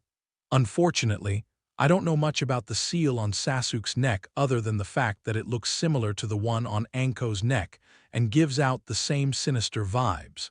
Since Anko didn't let me take a look at her seal, I can't guess what his intention was. You should have a much better idea than me regarding the same. Hiruzen sighed and said, the cursed seal is one of Orochimaru's experiments. He can use it to restrain the ones who have the seal. It's like the Hyuga's caged bird seal in that aspect. However, it also gives the bearers of the cursed seal a power that is similar to senjutsu, increasing their power considerably. However, using that power will create an impact on their brains, making them more subservient or dependent on Orochimaru. The first ones on whom he put the cursed seal were his 3 students. Not everyone can survive the cursed seal. In fact, very few can. 2 of his students died and only Anko survived. I and Jiraiya tried to remove her seal, but we were only able to seal it to an extent. I guess he plans to make a move on Sasuke for some reason and wants to see whether he is strong enough to survive that cursed seal. Fujin frowned and asked, what would he want from a mere genin? Hiruzen replied, hard to say. Fujin sighed and said, do you want me to check up on him? It'd be a shame if a genin died under my watch. Not to mention, he'll be the leader of the Uchiha clan in the future. Hiruzen shook his head and said, let it be, Sasuke will survive the seal, otherwise Orochimaru wouldn't have an interest in him. However, I'm not sure whether he'd be able to control himself. Send a clone to keep an eye on Kakashi's squad after you recover your chakra. Fujin nodded. Hiruzen continued, I was wondering what gave Suna the confidence to make a move against us. I initially thought that he wanted to ally with other major villages. However, seeing Orochimaru's sudden movement, it is possible that they allied with him instead. We'll have to make some arrangements for the last round of the Chunin exams. Hiruzen's expression was very serious as he said it. Fujin nodded in agreement and said, if they are planning to make a move during the Chunin exams, then it'd be best if I can get my new sword before the last round begins. Immediately, a deadpan expression appeared on Hiruzen's face. He didn't think that Fujin would take advantage of such a perilous situation. However, on thinking for the second time, Hiruzen muttered internally, I should have expected it. He sighed and said, I'll make arrangements for the blacksmith to arrive in the village right after this round is over. Fujin smiled and said, thank you, Grandpa. Do you also know a jutsu that could put a stop to Orochimaru's jutsu where he sheds his skin? Or some other jutsu that'd be effective against the snake or others like him? Even though Fujin didn't know which other jutsu to ask from Hiruzen, there was no reason to decline a jutsu that Hiruzen would give himself. After all, who knew which forbidden and rank S jutsus Hiruzen knew that wasn't known to anyone else? Unfortunately, Hiruzen just stared at Fujin and replied, unfortunately, there aren't any such jutsus. Let me know if you come up with any. Fujin stared suspiciously at Hiruzen to see if he was lying. Unfortunately, Hiruzen didn't change his expression. While the 2 of them were talking, Renjiro and Hoka reached the forest fire. Thanks to Hiruzen's massive jutsu, the fire had been brought under control. Over 70% of the fire was extinguished and its spread had been halted. Water release, great waterfall jutsu. As soon as Renjiro reached, he spat out a massive amount of water. It dealt with 1/3 of the remaining flames in one go. The ninjas who were working on extinguishing the forest fire were surprised. Seeing that it was Renjiro, they sighed in relief. With Renjiro's help, they were able to extinguish the remaining flames within a few minutes. As soon as the flames were dealt with, Anko flickered next to him and asked, "Is it true that Fujin defeated Orochimaru?" Chapter 617, Fame Explodes. Is it true that Fujin defeated Orochimaru? Anko's voice wasn't soft. Most of the Anbu and other ninjas who had helped extinguish the fire heard it and paid attention to Renjiro. Even though they had already heard it, they were still in disbelief. Knowing Renjiro's reputation and the fact that Fujin was his student, they wanted to hear it from him. To their surprise, Renjiro nodded and said, "That's true. Fujin defeated Orochimaru and forced him to escape using the reverse summoning jutsu." A stunned silence appeared in the burnt forest. For a few seconds, no one said anything. Due to the fire, all birds and animals had escaped or died, so other than the breeze, no sound could be heard. Hoka looked at everyone and wondered, why are they so suspicious? Is it really so hard to believe? Also, why is everyone silent? Among the ones present there, Hoka was the youngest at just 16 years old. He hadn't seen the horrors of the Great Ninja Wars, nor did he know how terrifying Orochimaru was, so he couldn't understand their emotions. However, Renjiro could clearly understand what was going through their heads. A smile appeared on his face. "Oh my God, I still can't believe it. This means that all those rumors were true. This is such amazing news. We have a ninja who could force that fucking traitor to escape. Hell yeah, since he defeated Orochimaru, Suzuki Fujin is definitely a rank S ninja. We have another rank S ninja. Forget rank S, he defeated Orochimaru, the Sannin. Fujin should be extremely strong even among the rank S ninjas. He is at least in the same league as Lord Jiraiya and Lady Tsunade. He might be even stronger. Even if he isn't, don't forget that he is only 16 years old. He'll keep getting stronger." Hoka looked dumbfounded as the silence was broken by the excitement coursing through the experienced ninjas in front of him. Even the feared and disciplined Anbu ninjas weren't an exception. They were celebrating like ordinary citizens. Hoka looked at Renjiro in confusion and asked, "Sensei, why are they so happy? And why are you smiling like this?" Renjiro explained without looking at him. For every village, a rank S ninja is someone who they could rely on to protect the village. As long as a rank S ninja exists, they wouldn't worry about their safety. If something happens to Lord Hokage, we will have another leader available to take charge. And on the battlefield, a rank S ninja can take command of entire armies. They can roam on the battlefield with no fear of being killed. Hence, it is a joyous occasion whenever we get a new rank S ninja. Orochimaru became a rank S ninja over 2 decades ago. He was trained by none other than Lord Third. By defeating him, Fujin has established that he is one of the stronger rank S ninjas. Just like Lord Hokage and the Sannins, he is now someone who will deter the other villages from daring to start a war against us. If they dare to do so without considering his threat, he'll cut down through their ranks and turn the battle in a day or two. Even if they make a plan for him, they'll be forced to move forces away from elsewhere. That will save the lives of a few hundred Konoha ninjas, so it would be weird if they weren't so happy and excited. Hoka was surprised. He looked at the joyous ninjas again and said, "I didn't think that it'd be such a huge deal." "Now I understand," he chuckled and said, "It looks like Fujin is a big shot now, haha." Renjiro chuckled and said, "He definitely is. First that guidance hall and now this. His reputation will far exceed mine. It'll be only under the old man and the 2 Sannins."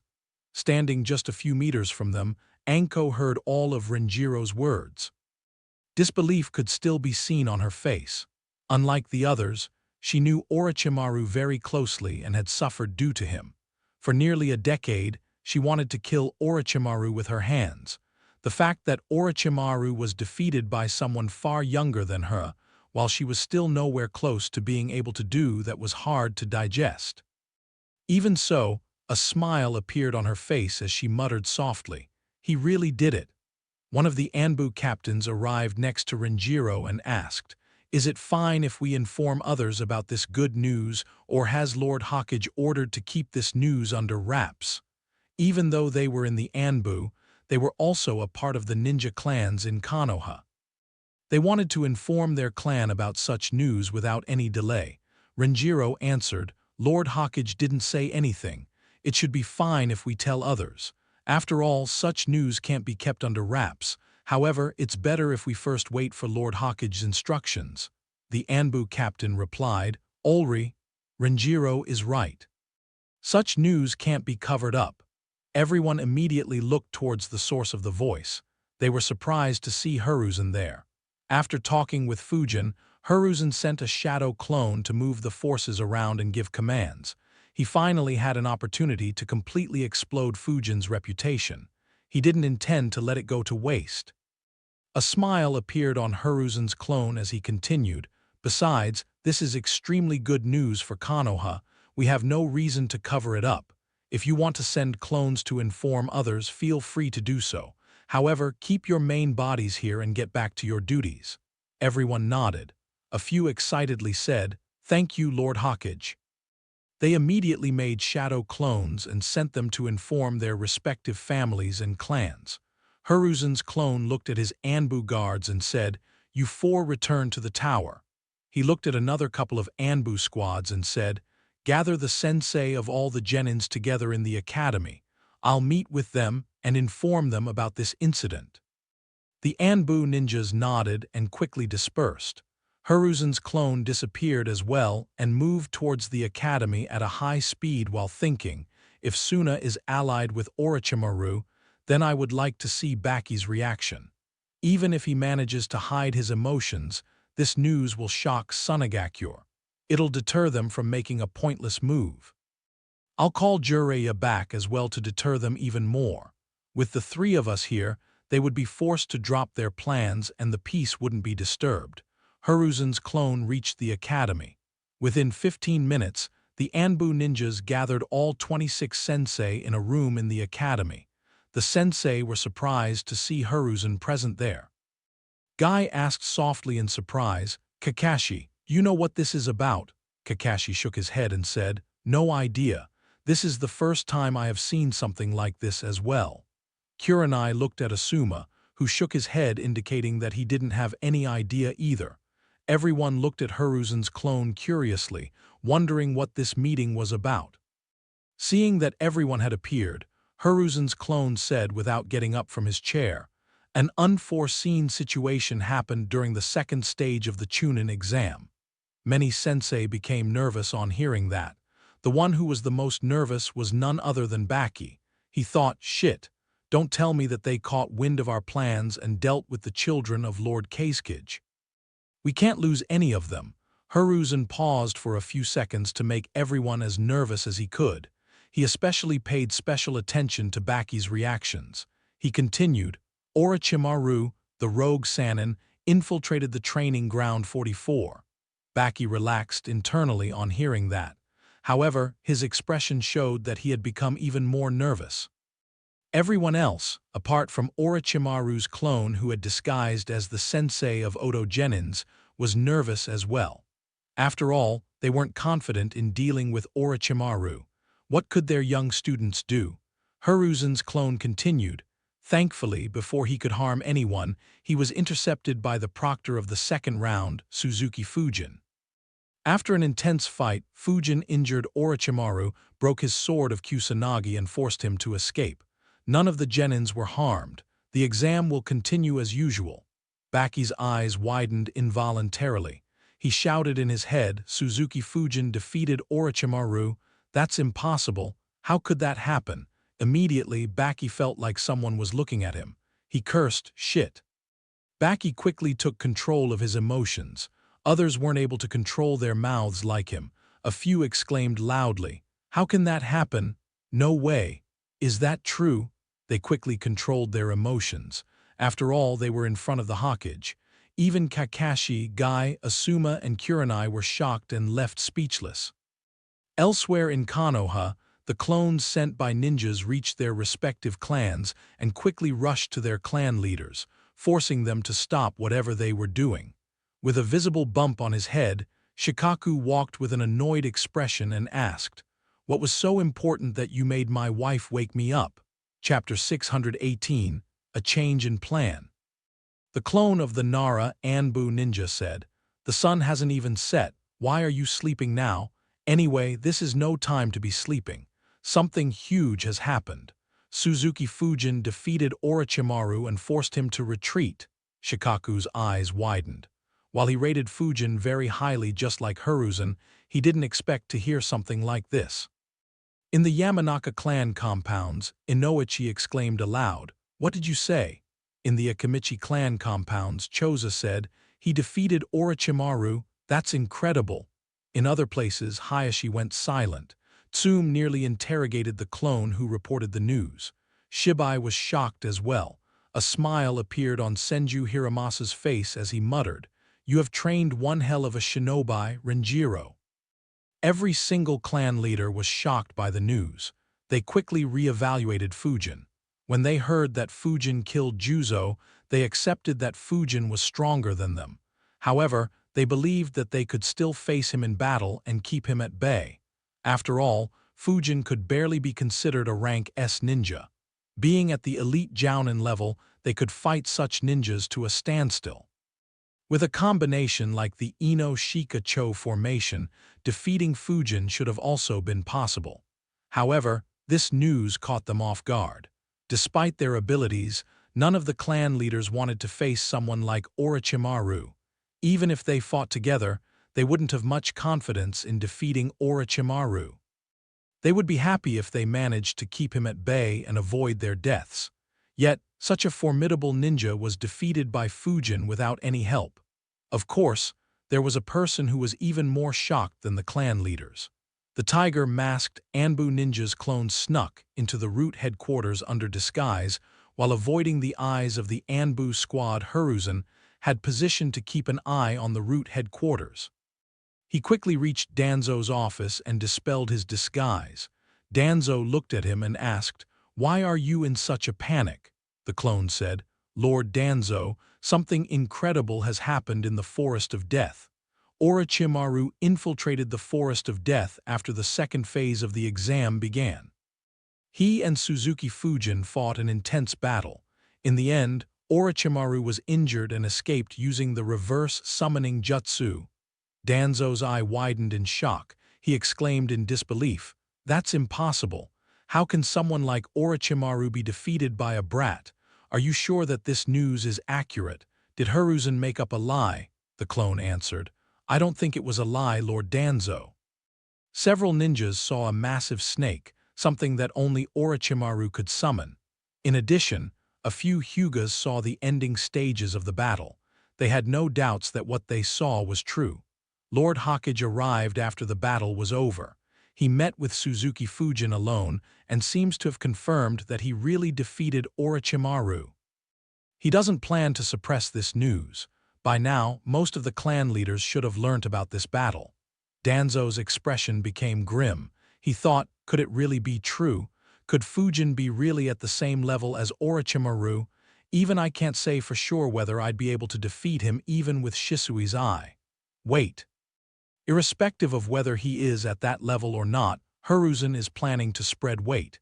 Irrespective of whether he is at that level or not, Hiruzen is planning to spread this information. A 16-year-old ninja who can defeat a Sannin. His reputation will increase to the same level as Minato's. That damned Hiruzen. Danzo became angry. Despite all the restrictions imposed on him, he still wanted the Hokage seat. After all, neither of the Sannins was interested in the seat. However, if Fujin gained too much fame, then he'd become the preferred choice as the Hokage. After all, Danzo was old and looked feeble, while Fujin was still very young and had a bright future ahead of him. Everyone would want a young and heroic ninja leading them instead of someone who was long past his prime and hid in the darkness. Danzo quickly began thinking about tactics to pull down Fujin's reputation. He thought for a few minutes before a helpless expression appeared on his face. Hiruzen had put too many restrictions on him. He had no room to make a move. Not to mention, Fujin was extremely well protected and didn't have any weaknesses for him to exploit. Whenever Danzo tried to make a move against him, it only came back to bite him in the ass. His current situation was a consequence of that as well. In the academy, Asuma softly asked, "Kakashi, Guy, you two are close to him, right? Is he this powerful?" Kakashi replied, "I have only been with him for a couple of missions. He is definitely strong, but I didn't think he was this strong. Guy should have a better idea since he spars with Fujin regularly." Kakashi, Asuma, and Kurenai looked at Guy. Guy said, "He is definitely very strong. He doesn't lose out to me even in Taijutsu, and he can use winds to improve his Taijutsu capabilities. Still, I didn't think he'd be able to defeat Orochimaru." A wide grin appeared on Guy's face as he added loudly, as expected of someone so youthful, "In celebration of Fujin's victory, let's run 1,000 laps around the village on our hands." Asuma and Kurenai immediately became embarrassed as the others in the room looked at them. Hiruzen's clone ignored their antics and thought, just looking at his expression, it is tough to say what is happening in Baki's head. Considering that Rasa's kids are participating, it's reasonable that he was worried. Similarly, Fujin defeating Orochimaru was a piece of shocking information. After all, they should have connected the dots by now.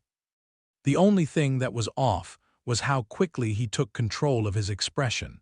It shows that he is indeed hiding something, but I can't say for sure whether he is scheming something with Orochimaru. Hiruzen's clone sighed internally. The situation was too sensitive to handle. He would have loved to capture Baki and read his memories secretly, but that would immediately break the alliance between the two villages, and other villages wouldn't feel comfortable sending ninjas to Konoha for Chunin exams and other purposes. From his perspective, the backlash would be far stronger than any benefits he would get even if he discovered their plans. Meanwhile, Baki nervously thought, "I need to inform Lord Rasa about this development. If Fujin is strong enough to defeat Orochimaru, then our preparations aren't good enough. We may need to call off the entire plan." Baki was already uncomfortable with Rasa's plan.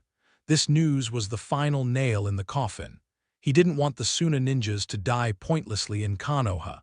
If things went south, not only would they lose a few hundred elites, but they might also lose their cage and Jinchuriki.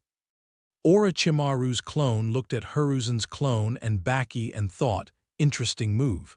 It seems like Hiruzen already suspects that something fishy is happening. That is why he made someone like Fujin the proctor. However, the situation is bad for me no matter how I look at it. I hadn't expected Fujin to be so strong. Neither Kabuto nor Kimimaro can handle him alone. Even together, they would have a difficult time holding him back. Besides, one of them will need to hold Kakashi back. I can't dispatch both of them against Fujin. He fell into a thought. While he was thinking, Hiruzen's clone said, "That's all I wanted to say. The genins weren't affected by their battle and Fujin will continue keeping an eye on the training ground. The exam will continue as usual. You guys can leave." He gazed at Kakashi while leaving the room. Kakashi immediately got the message and softly said, "I'll meet you guys later." Kakashi disappeared from the room. Everyone was still in shock. The room immediately emptied as the foreign sensei went to inform their respective villages. As for the sensei who were from Konoha, they rushed to tell their friends and families. Orochimaru's clone left as well while thinking, there is no choice. I can't handle everything by myself. I will have to change my plans. I can't kill Rasa. Instead, I'll have to convince him to continue with the plan and increase the number of Suna ninjas in the attack. I'll deal with Hiruzen and have Rasa deal with Fujin. That way, we will have a temporary advantage in terms of quality. Once I kill Hiruzen, I can summon Manda and others to destroy the village. After realizing Fujin's strength, Orochimaru quickly made changes to his plan. Otherwise, even if he could kill Hiruzen, all Suna and Oto ninjas would be eliminated by the time he was done. Once that happened, he wouldn't be able to destroy the village and would need to retreat. In fact, If he failed to kill Hiruzen by then the barrier would come under an intense assault from Konoha ninjas. If that happened, then he wouldn't even be able to kill Hiruzen. In order to succeed, he had no choice but to swallow his pride and make adjustments to his plans. Chapter 619, Regret. Kakashi quickly followed Hiruzen's clone and appeared behind him. Hiruzen's clone looked at him and said, "There is something you should know." Kakashi's expression became serious as he learnt that Orochimaru had entered the forest to target his students. He relaxed slightly on learning that Fujin would be keeping an eye on them. In the end, Hiruzen said, "If you want, you can move to the tower in the Forest of Death as well. You can seal Sasuke's curse seal once the second round is done." Kakashi nodded. Danzo and the clan leaders were still absorbing the information they learnt. Even the two elders had been informed and were in shock. They could hardly digest the fact that Fujin defeated Orochimaru when the messengers informed them of something equally outrageous. "What did you say?" Danzo got up and exclaimed in disbelief. Despite having decades of experience and excellent control over his emotions, Danzo couldn't keep his cool. The clone replied, "It's true." Every ninja who was present in the Forest of Death saw it. Orochimaru first attacked him with a massive fire jutsu. I believe it was the majestic destroyer flame jutsu. However, Fujin responded with a scorched dragon seconds later. After he attacked Orochimaru with it and exploded it, trees within 500 meters were set ablaze. Danzo's expression became very serious as he wondered, how could he have scorch release? Does he have the same bloodline as Pakura? But that's impossible. As far as I could check, no one in his ancestry was even a ninja. Did he learn how to fuse fire and wind chakra by himself? A frown appeared on his face as he analyzed, "I can accept that he is very talented in wind release. However, is he equally talented in fire release? Why isn't his fire release as strong as his wind release then? Or did he just get lucky and somehow manage to merge the two natures accurately? Or was he somehow able to replicate it from that orphan?" As someone who chased after power, Danzo had long attempted everything he could to increase his strength. That included attempts to fuse different elements to create Kekkei Genkai. Unfortunately, he never succeeded despite trying for decades. He only managed to get Kekkei Genkai by implanting Sharingan and transplanting Hashirama's cells. As such, Danzo was unwilling to believe it. However, the emotion that Danzo was feeling the most wasn't disbelief. Instead, it was regret. He sighed and thought, "I missed out. I should have pushed harder back then. Even though Hiruzen was adamant, I could have forced him to change his mind. If only I had recruited him back then. Today, I would have someone who could fight Orochimaru as my loyal soldier. My situation in Konoha would have been completely different as well." Unfortunately, there was nothing Danzo could do about it, as there was no way to go back in the past and change his actions. Of course, even if he could go in the past, there was no way Fujin would have joined Root. Fujin used Scorch Release. Under normal circumstances, that would be big news. However, everyone will only discuss the fact that he defeated Orochimaru. I find it hard to believe. Hamura and Koharu were together when they received the news. Both were shocked. Koharu agreed with Hamura's words and said, "Yeah, it's so difficult to believe that I can't help but think that there are some hidden details. Do you think Hiruzen is behind this?" Hamura thought for a bit and shook his head. He replied, "No, this isn't his style. What the Anbu said must be true. Of course, there are some additional details. For instance, Orochimaru wouldn't want to fight Hiruzen without any backup, which might be the main reason behind his retreat. And Orochimaru's fire jutsu seemed to be linked with Fujin's scorched dragon somehow." Koharu nodded and said, "Regardless, even with these details, this is a great achievement. All of us underestimated that kid. Perhaps only Hiruzen saw his true potential and strength. No wonder he supports him so much. Since Fujin didn't have any background, his seat in the council should have been very unstable and full of headaches. In fact, a couple of moves had been made to cause him trouble, one of which was made by Koharu herself, after Fujin openly threatened her twice in a row on the day he blew up the Root's headquarters. However, Hiruzen had quashed those moves before Fujin even knew about them. In fact, Fujin didn't know about those moves even now. Due to his fierce backing, no one tried troubling Fujin again. After all, they didn't want Hiruzen to do the same to them. As a result, Fujin's time in the council was very peaceful. He only had to deal with Katsuhiro and Danzo one time as Hiruzen didn't catch on to that scheme until Fujin had dealt with it. Koharu continued, "Back then, I was confused and didn't understand why Hiruzen supported him so much. I can see it now." Hamura nodded and muttered, "Yeah, it's little wonder he dared to threaten the leaders of Kusagakyur while sitting in their village." Hamura still recalled the nightmare of Fujin threatening all top officials of Kusagakyur very clearly. It was the closest he came to death since his retirement. Just like the elders, the clan leaders were surprised as well. Shikaku wondered, when did he learn Scorch Release? Or was it something else? Inoichi thought, this isn't good. If he has mastered a Kekkei Genkai, then he can start his own clan in the future. Hayashi thought the same. Normally, the existing clans would have acted together and applied pressure to prevent the formation of a new clan. However, how exactly do we pressure someone who can defeat Orochimaru at just 16 years of age? Tsume thought. There is no stopping him. His reputation will become as high as the Sannin's. Considering his age, it might exceed them in the future. Depending on when Lord Hokage retires, he might even have a shot at the 5th Hokage's position. Even though Fujin hadn't truly mastered the Scorch Release, everyone assumed that he had done so since he hadn't given the same clarification that he had given to Renjiro and Hoka. Hence, the observers just believed what they saw. Of course, Fujin wouldn't bother clearing up their misunderstanding. If they wanted to believe it, they were free to do so. If anything, he'd welcome the free reputation boost. Besides, even though he hadn't truly mastered Scorch Release, he was very close and believed that it was just a matter of time.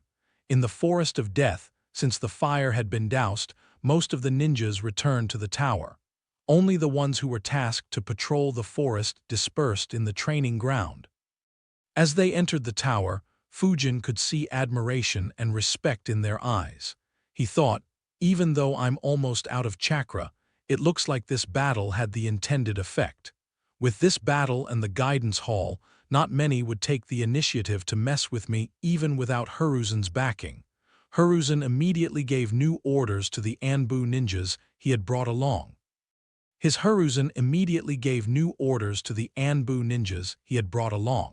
His Anbu guards stayed with him while the remaining squads started taking turns to patrol the training ground in case Orochimaru decided to sneak in again. Hiruzen turned to Fujin and said, "I'll return to the village for now. We still don't know what Orochimaru's real goal was. It'd be troublesome if he wanted to attract me here and have someone make a move on the village. Renjiro, stay here with Fujin until he recovers his chakra. Kakashi will probably come to the tower soon as well. With you three here, I doubt Orochimaru would make a move even after he recovers his chakra." Fujin nodded and said, "Sure." Renjiro nodded as well. Hiruzen left along with his Anbu guards, leaving just Fujin, Renjiro, Hoka, and Anko in the room. Hoka chuckled and said, "You are really something, Fujin. You should have seen the reactions of the senior ninjas. All are shocked by this battle." He glanced at Anko and teasingly said, Anko was in disbelief the longest. Anko immediately became annoyed at Hoka and said, "That's only natural, you punk. Do you even know how terrifying Orochimaru is?" Hoka immediately replied, "Perhaps, but doesn't that mean that Fujin is even more terrifying?" Anko immediately became quiet. What Hoka said made sense.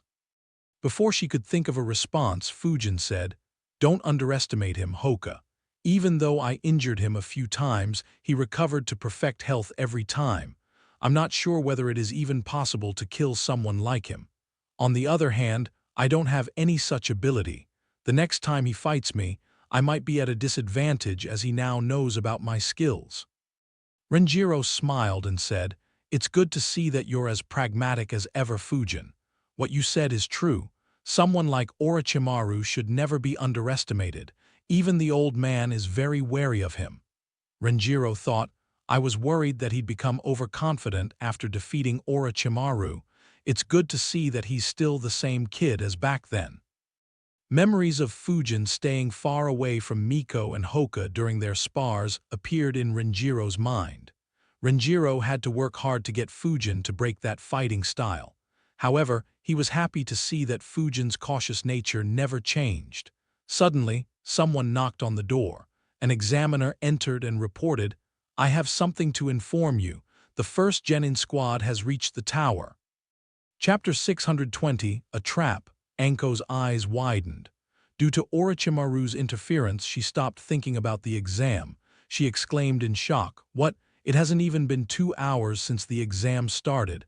How could someone pass so early? Which squad is it? The examiner reported. It is a squad from Sunagakure, actually. He paused before continuing with a serious expression. They reached the tower 1 hour and 46 minutes after the exam began. It is the second fastest record in all the Chunin exams. However, what is even more surprising is the fact that one of the Genins from that team didn't have even a speck of dust on him. Surprise and disbelief could be heard in his voice. Anko's eyes widened once again. Her eyes quickly turned towards Fujin as she remembered that Fujin had said that their squad was suspicious as well. At the same time, she recalled, wait a minute, isn't Renjiro's squad the current record holders? Fujin chuckled and said, looks like they don't intend to hide how formidable they are. Oh well, let me see what those kids are made of. His words surprised the ones in the room. Anko asked, do you intend to take action against them as well? Since they haven't done anything yet, acting against them could create problems for us. Fujin shook his head and said, nothing like that. I'll just be talking with them. Anko sighed in relief while thinking, due to Orochimaru's actions, we already need to inform Kusagakure about their loss.